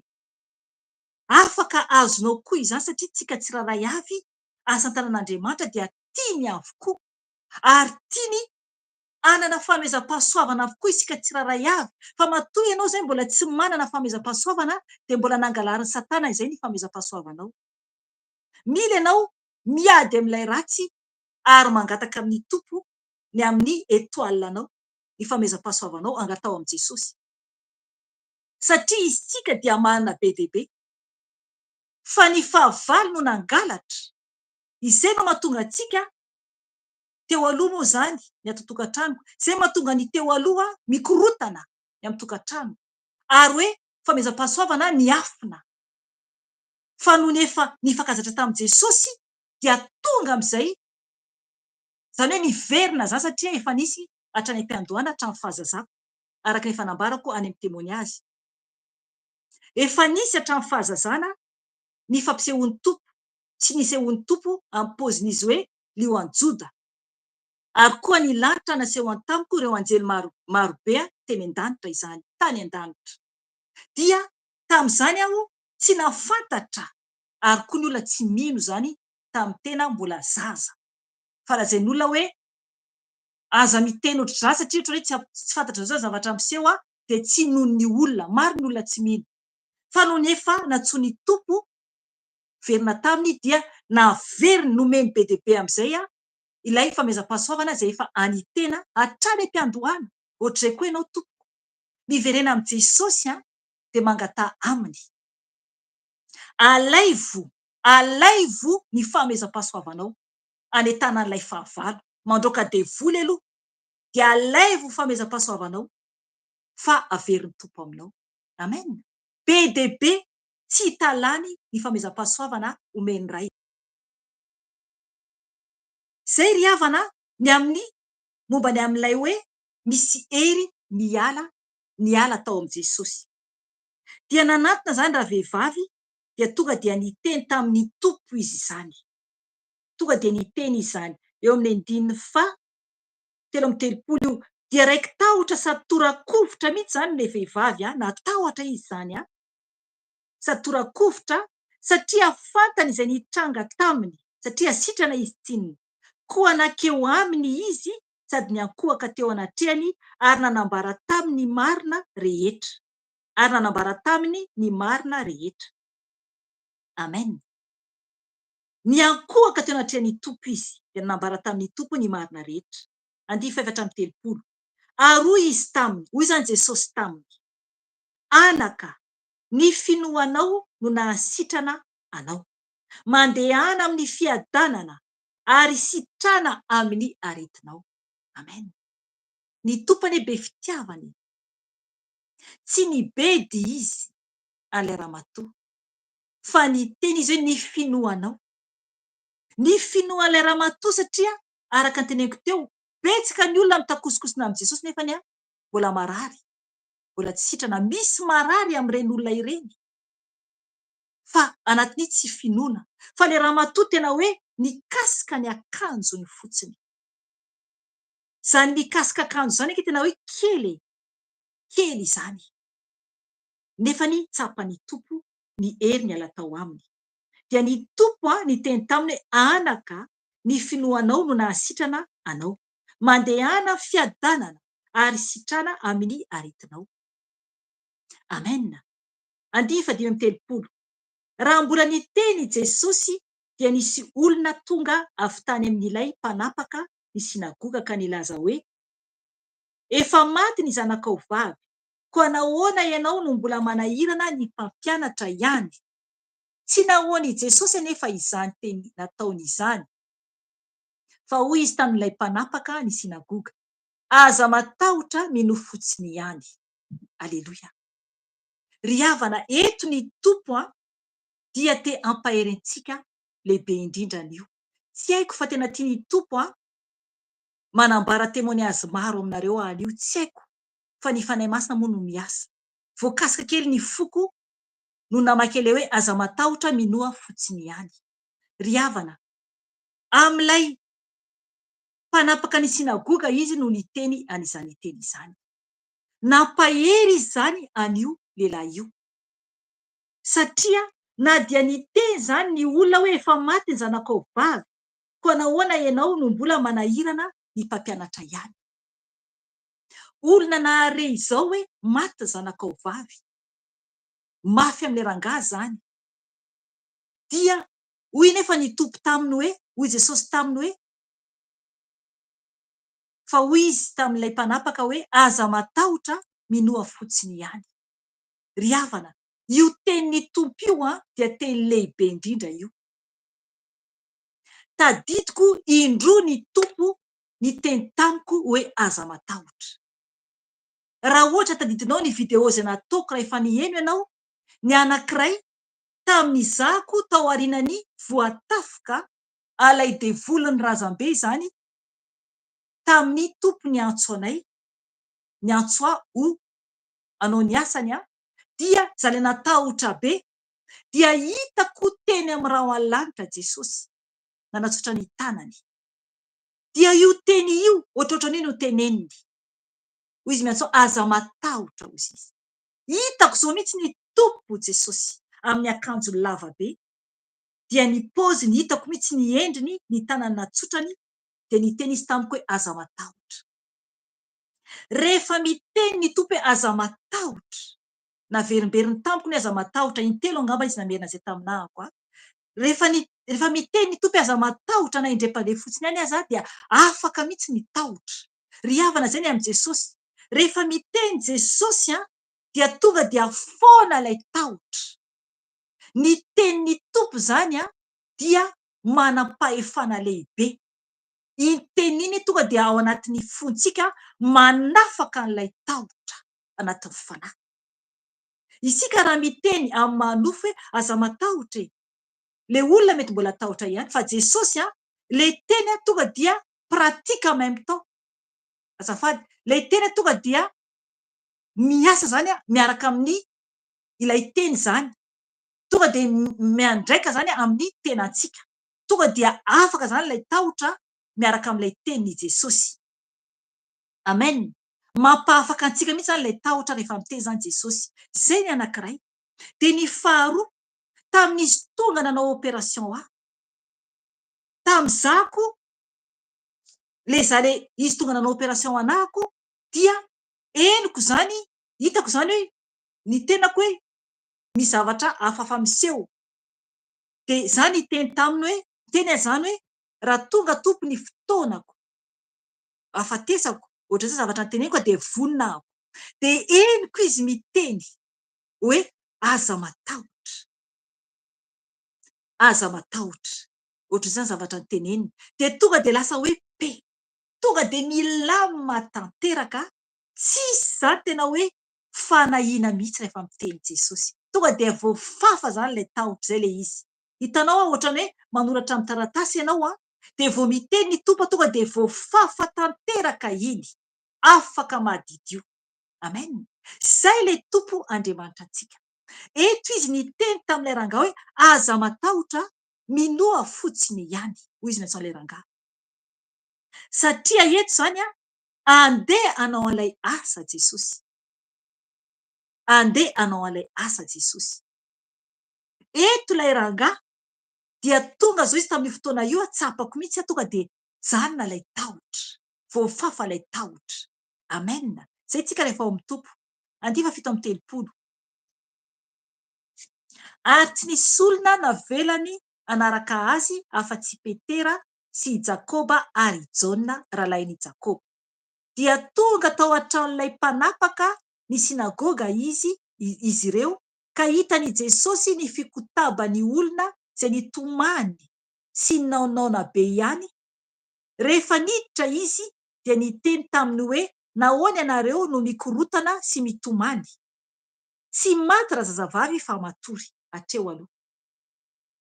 Ry havana, tonga tany Jesosy niaraka tamin'ilay rangahy zany. Ilay rangahy zany niaraka taminazy zany tamin'io satria izy tsinona no niaraka tamin'i Jesosy ary Jesosy niteny taminazy hoe aza matahotra mino fotsiny ihany.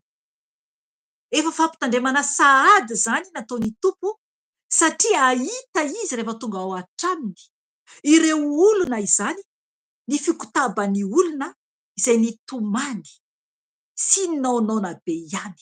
Ry havana, zay zavatra niseho no rehefa tonga tany zany izy ireo dia hoy ny Tompo, nahoana ianareo no mikorotana sy mitomany?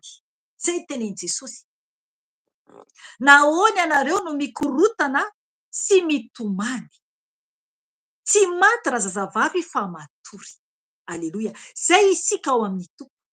Isika izany rehefa tonga ny fotoana ialantsika ity dia tsy maty isika fa matory. Matory isika fa tsy maty. Miandry ny fotoana ifoazantsika ody any an-trano. Zay le hoe repos. Zay le repos ho an'ny zanak'Andriamanitra ambarako eto io. Ho an'izay voavonjy io. Rehefa tonga ny fotoana hafatesantsika dia andeha hiala sasatra isika. Satria vita ny asa nataontsika ity. Fa ho an'ny olona kosa izay tsy manana an Jesosy, izay mbola anaty izao tontolo izao ka tsy mibebaka, dia maty fanahy ary maty nofy ihany koa. Fa isika izany rehefa tonga ny fotoana ialantsika ity, raha maty zany tsika zany araka ny fitenen'olona, dia matory zany isika hiala sasatra. Satria vita zany ny asa, satria reraka ny asa, vita ny asa, natody ny hazakazaka araka ny tenin'ny Paoly dia hiala sasatra zany isika alohantsika hody any an-trano. Fefa any an-trano tsika amin'io. Amin'ny toerana iray repos, fefa any an-trano sahady satria ny anjely no maka antsika raha maty isika. Ny anjelin'ny Tompo. Tahaka ny amin'ny Lazarosy sy ilay mpanan-karena. Vao maty isika, vao mikipy ny masontsika dia efa mody any an-trano isika. Anjely no maka antsika eo. Fa raha ohatra kosa, anjelin'ny Tompo zany fa raha ohatra kosa ka hoe mitoetra anatin'ny ota ny olona anankiray dia devoly no maka eo, Satana no maka eo. Zava-doza Tompo. Zava-doza. Ka mila mitandrina isika. Eto zany ny Tompo dia niteny hoe tsy maty raha zazavavy fa matory. Dia ny ome azy fantatra ny olona fa nandroaka azy rehetra izy ka nitondra ny ray aman-dreny ny zaza mba amin'izay olona teo aminy ka niditra tao amin'izay nisy ny zaza. Amen. Io le tsy finoan'ny olona io. Maro ny olona no tsy mino an'Andriamanitra. Fa ny ome. Eto Jesosy ny amin'ny mirakla nataony. Mbola misy ihany ny miome. Zay no hoe tokony tsy ho kivy isika. Tokony tsy ho kivy mihitsy isika amin'ny asan'Andriamanitra. Satria tsy maintsy ho isy foana ny ome. Avelao ime zay ime. Avelao ankahala zay ankahala. Fa mandroso foana. Fa tsy maintsy misy ny ampiasain'ny fahavalo. Satana anie ka tsy faly. Tsy faly amintsika zanak'Andriamanitra izy. Fa raha kamokamo ianao, raha mipetrapetraka ianao dia mandihy Satana, mandihy ny devoly. Tena mandihy izy. Aza manaiky ho resiny ratsy isika. Fa reseho amin'ny soa ny ratsy. Mijoro foana. Atao foana ny asan'Andriamanitra. Na amin'ny fotoana na tsy amin'ny fotoana. Fa raha vao mijanonjanona.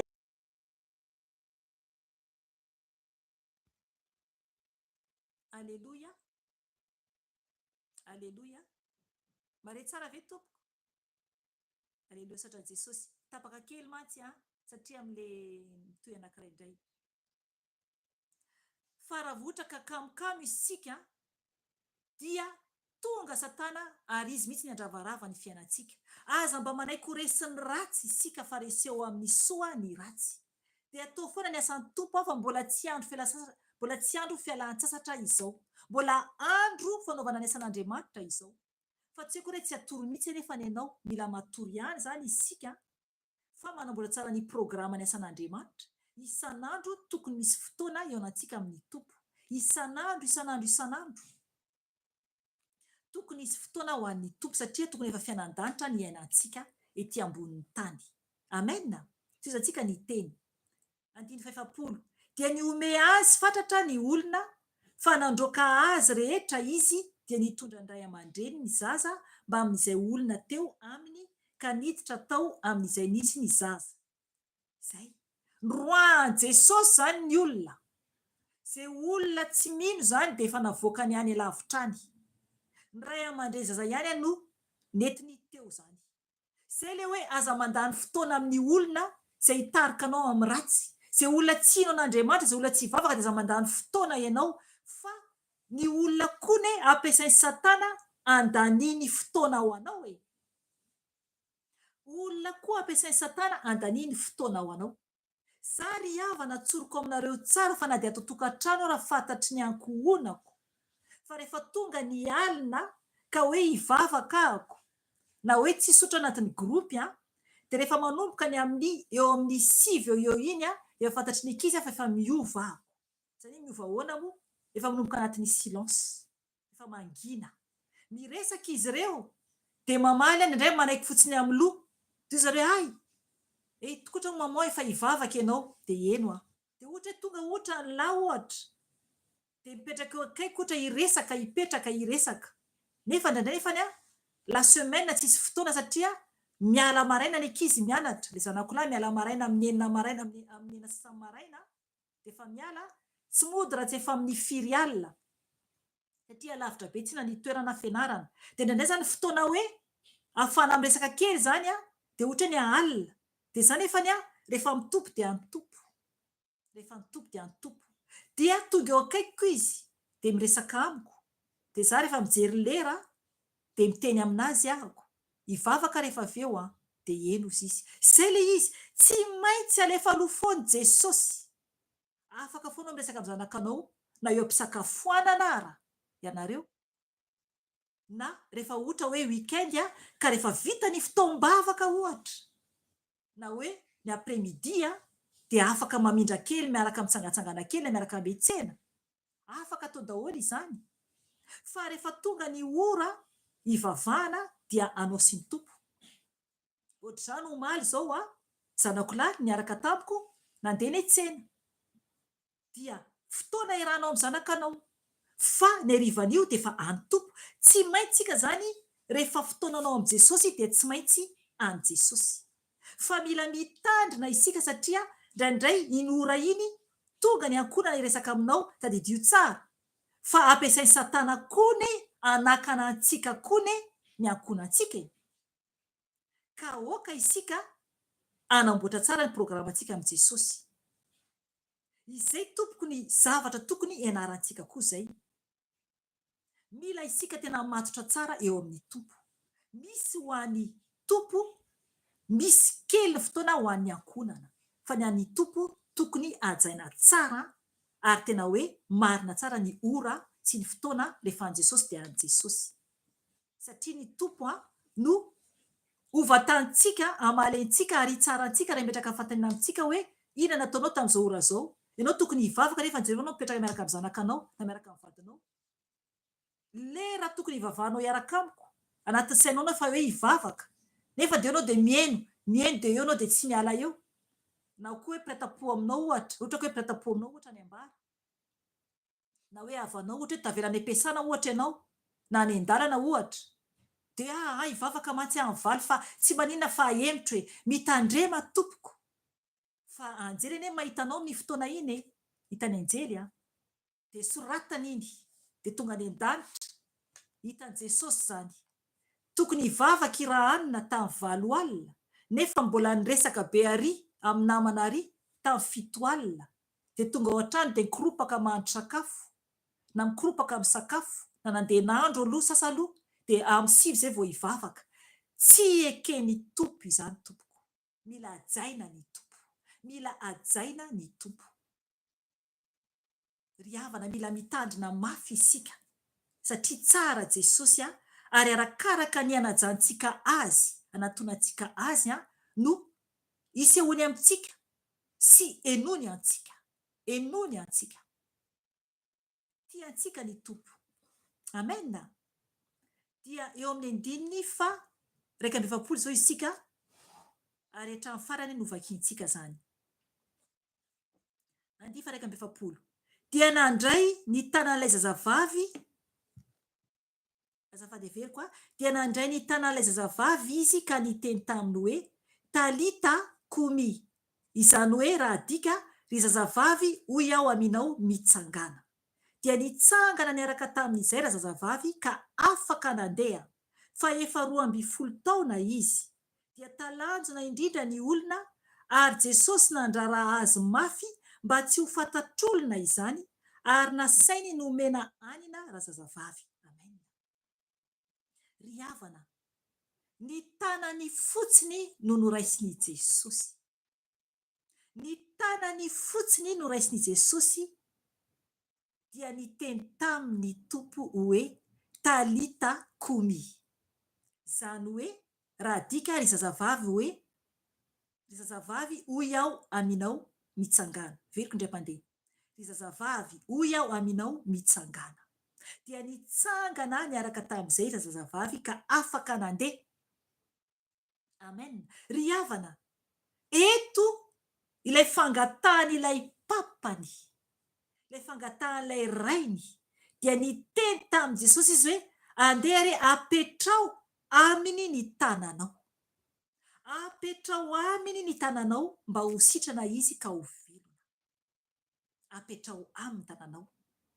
Eto ilay zazavavy, ny tanany no noraisin'i Jesosy. Nandray ny tanany Jesosy satria ilay zaza tsinona efa maty. Niraisiny tamin'ny tanan'ilay zaza dia noteneny hoe nasainy nitsangana izany. Ry havana, ny finoan'ilay papany, ny finoan'ilay papany no nahatonga ny tompo nandeha nanao ny asa. Ny finoan'ilay ramatoa nikasika lamban' Jesosy, tanan'ilay ramatoa nikasika lamban' Jesosy no nasitrana anazy. Ry havana, mino va ianao? Mino va ianao fa mahay manasitrana Jesosy? Ry havana, ny finoko an' Jesosy no nahatonga azy nanao opération aho. Ny finoko an' Jesosy no nahatonga azy nanasitrana. Zafady kely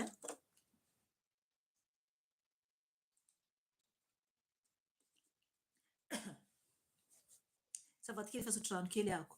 Ny finoko an' Jesosy no nahatonga azy nanasitrana nanala tamiko sy ny ankohonako ny asmatika. Any video tena aretina ratsy ary tena mahery be fa ny finoko an' Jesosy fa dikana nataoko tondram-bavaka an'ireo zanako sy izaho tsy fantatr'ireo zanako izany fa nentiko teo amin'ny tompo dia nanasitrana anay Jesosy. Amen. Ry havana, mino an'ny tompo va ianao? Mino an'ny tompo va ianao? Nefa ny izaho tamin'izany efa mampiasa le pafa hoy fitenenana, le zavatra trohana ireny isaky ny maraina zay vao afaka miresipire tsara. Ry havana, ny tompo dia mirakla, mpanasitrana, mpanafaka, manala ny aretina rehetra. Izy dia Andriamanitra lehibe indrindra, na ny taolana ara izy mamerina plasiny tahaka ny taolako naveriny tamin'ny plasiny. Ry havana, raha tahaka ny finoan'ireo olona ireo ny finoantsika dia sambatra indrindra isika. Sambatra isika. Oka isika anana finoana any Jesosy. Ry havana, tiantsika ny tompo. efa manana an Jesosy va ianao sa mbola tsy manana an Jesosy? Raha mbola tsy nandray an Jesosy ho tompo sy mpamonjy ny fiainanao ianao dia oka ianao anaraka ny vavaka izay ataoko rehefa avy eo. Fa raha ohatra kosa ianao efa manana an Jesosy nefa niverin-dalana ka nahatsapa ianao fa diso dia te hiverina amin'ny tompo dia oka ny fivavahanao ataonao fivavahana fibebana verenanao amin'ny Jesosy manora tena ho an'ny tompo. Ry havana, tsy afaka isika anasitrana olona, tsy afaka isika ho sitrana, tsy afaka isika hanao fagagana raha tsy efa manam-pinoana ao amin'i Jesosy ary tsy tena hoe ao amin'ny tompo tanteraka, raha tsy tena efa hoe ao amin'ny tompo tanteraka ny tenantsika. Verset farany vakiako ao amin'ny Matio 10 io vakiantsika dia hivavaka isika rehefa avy eo. Matio 10 andiny 7 ka hatramin'ny 9. Vakiako ny teny amin'ny anaran'i Jesosy Tompo. Ary raha mandeha ianareo dia mitoria hoe efa manakaiky ny fanjakan'ny lanitra. Sitrano ny marary, atsangano ny maty, diovy ny boka, roay ny demonia. Efa nahazo mamaim-poana ianareo, koa manomeza mamaim-poana. Amen. Ry havana, izay no baiko nomeny Tompo ho antsika. Tokony havitan'io isika. Tokony havita an'ireo isika. Raha tena manam-pinoana tokoa. Raha manatokantrano ianao, efa nametra tanana ve ianao tamin'ny vadinao na hoe zanakanao? Ka sitrana ve izy ireo? Ary raha ohatra ka ny havanao ohatra raha tsy manatokantrano ianao na olona, efa nisy olona sitrana ve tompoko? Ry havana, mila isika feno fanahy. Izay vao atanteraka ny baikon'i Jesosy, manaraka ny dian'i Jesosy. Ry havana, hivavaka isika maranantsika ny fotoana. Dia aoka ianao raha andray an Jesosy tompo sy mpamonjy anaraka ny vavaka izay ataoko. Iteny izay teny ambarako fa ny tompo hikasika anao. Raha vonona ianao andray ny tompo dia fotoana izao aza mangataka andro fa kely sady ho avy Jesosy. Araka ny teny teo, ry havana, ho avy anie ny fanjakan'ny lanitra, ho avy anie ny farany, efa mby akaiky ny fanjakan'ny lanitra, efa mby akaiky, efa farany isika izao. Ataovy ny fibebahanao, oka isika hivavaka eo anatrehan'i Jesosy, dia oka ianao anaraka ny teniko raha ohatra indray Jesosy ho tompo sy mpamonjy ny fiainanao, fa amin'izany fotoana izany, amin'izao ora izao, na amin'ny fotoana izay anaranao ny vavaka, dia ho hisy fifaliana lehibe any an-danitra ho an'ny mpanota iray izay mibebaka raha indray an Jesosy ho tompo sy mpamonjy ny fiainanao ianao. Tena ataovy amin'ny fonao tokoa, mibeba amin'ny fahotanao rehetra, afaka mandoalika ianao any amin'ny toerana misy ianao raha ohatra ka te handoalika ianao. Raha tokony ho izy tokony afaka mandoalika ianao dia mandoly. Fa raha tsy afaka ianao dia afaka mijanona mipetraka na izay toerana misy ianao nambofandrina ohatra tsy afaka mandoalika ianao. Hivavaka isika tompoko. Jesosy Tompo, misaotra anao izay. Misaotra anao izay Ray malala ny amin'ny teny rehetra izay nomenao anay anio. Nomenao teny mamy izay Jesosy. Saotra fanahy masina fa ianao tokoa no miasa aminay tsiraray avy. Ianao fanahy masina ho no niditra an-tsehatra, nampibebaka anay, nampafantatra anay ny fahalehibiazanao. Ka indreto izay Jesosy eo miantso ny anaranao. Misaotra Ray manaja anao, manandratra anao Ray malala mitera ny anaranao avy indrindra. Anao ny saotra Ray, anao ny haja Ray, ianao l'Andriamanitra lehibe indrindra. Misaotra anao izay ny amin'izao fotoana izao. Oka ianao hikasika ny olonao tsiraray averan-tany Jesosy. Tompo malala hitondram-bavaka izay ho an'ireo olona izay mangetahetanao, ho an'ireo olona izay mangetahetanao. Oka ianao anaraka ny teny izay ambarako amin'izao ora sy fotoana izao. Raha indray an Jesosy tompo sy mpamonjy, avereny ny teny izay eo ambarako. Ray malala ity aho manantona anao. Mpanota tsy mendrika aho Ray malala. Eny, tsy nafantatra ny fahalebiazanao aho Ray malala o. Ka inty aho manolo tena ho anao. Manolo tena aho. Ity aho, mino aho fa ianao tokoa no Andriamanitra. Ary mino aho Jesosy Tompo fa ianao lay zanaka lay tokan'Andriamanitra. Ary ianao lay Andriamanitra. Ianao lay telo fahiray. Ka mino aho anio fa ianao dia tonga nanolotra ny tenanao teo ambony hazo fijaliana ho avitra no fahotako. Ka ity aho Jesosy eo mangataka fifonana aminao, mamela ny eloko, mamela ny tsy famendrehako, mifona aminao aho Jesosy eo, mamela ny fahotako. Fa mpanota tsy mendrika aho, ratsy aho Jesosy. Tompo malala o, ifonako aminao ny otako rehetra izay nataoko nanomboka hatramin'ny fahazazako ka hatramin'izao Jesosy. Ifonako aminao izany. Mamela ahy Jesosy. Mamela ahy Jesosy. Tompo malala o, anio aho eo anatrehan'ny Ray sy ny anjely any an-danitra dia mandray anao aho ho tompo sy ho mpamonjy ny fiainako. Midira tompoko Jesosy. Raisiko anao ho tompo sy ho mpamonjy ny fiainako Jesosy. Manjaka tompoko Jesosy. Oka ianao no tompoko. Oka ianao no mpanjaka ny foko Jesosy manomboka anio. Ity aho. Raiso zanakao aho Jesosy. Raiso zanakao aho Jesosy. Soraty any an-danitra ny anarako Jesosy. Soraty amin'ny boky ny fiainana ny anarako Jesosy. Ary fafao ny anarako any amin'ny hafobe. Fafao ny anarako any amin'ny hafobe Jesosy. Fa soraty amin'ny boky ny fiainana ny anarako. Mba ho tonga zanakao any an-danitra aho Jesosy. Tompo malala o, misaotra anao namela ahy. Misaotra anao namela ahy Jesosy. Amboary aho manomboka anio. Amboary aho manomboka anio. Fa tsy haiko ny manova ny tenako.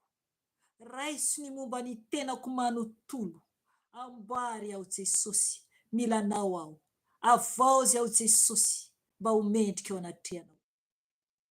Misaotra anao Jesosy. Misaotra anao Jesosy. Misaotra Tompo. Tera ho anao Jesosy. Aja ho anao Jesosy. Ny amin'izay rehetra nataonao anay Jesosy. Ary mbola ho ataonao anay tsiraray avokoa. Voninahitra ho anao rery any Ray malala o. Hatramin'ny taloha indrindra sy ankehitriny ary mandrakizay doria. Aleluia. Amen. Aleluia. Misaotra ny tompontsika ary faly miarabanao zahay raha nandray an'i Jesosy ianao fa anio ianao manomboka anio ianao dia lasa zanaky ny lanitra koka mijoro tsara. Oka ianao hitady olona na fiangonana afaka manao batisanao amin'ny ranobe. Dia mandrosoa tsara tompoko ao amin'ny tompo fa ny tompo dia be fitiavana.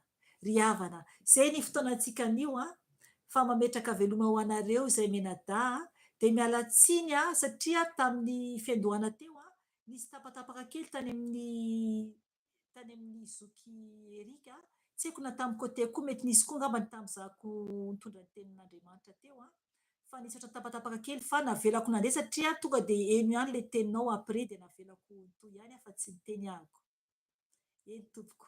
Zay raha dia veloma daholo amin'ny anaran'i Jesosy Tompo dia amin'ny herin'ny tozo indray fotoana raha mbola tsy tonga ny tompo na mbola tsy miala eto andray amintsika tsiraray avy. Veloma tompoko. Amen.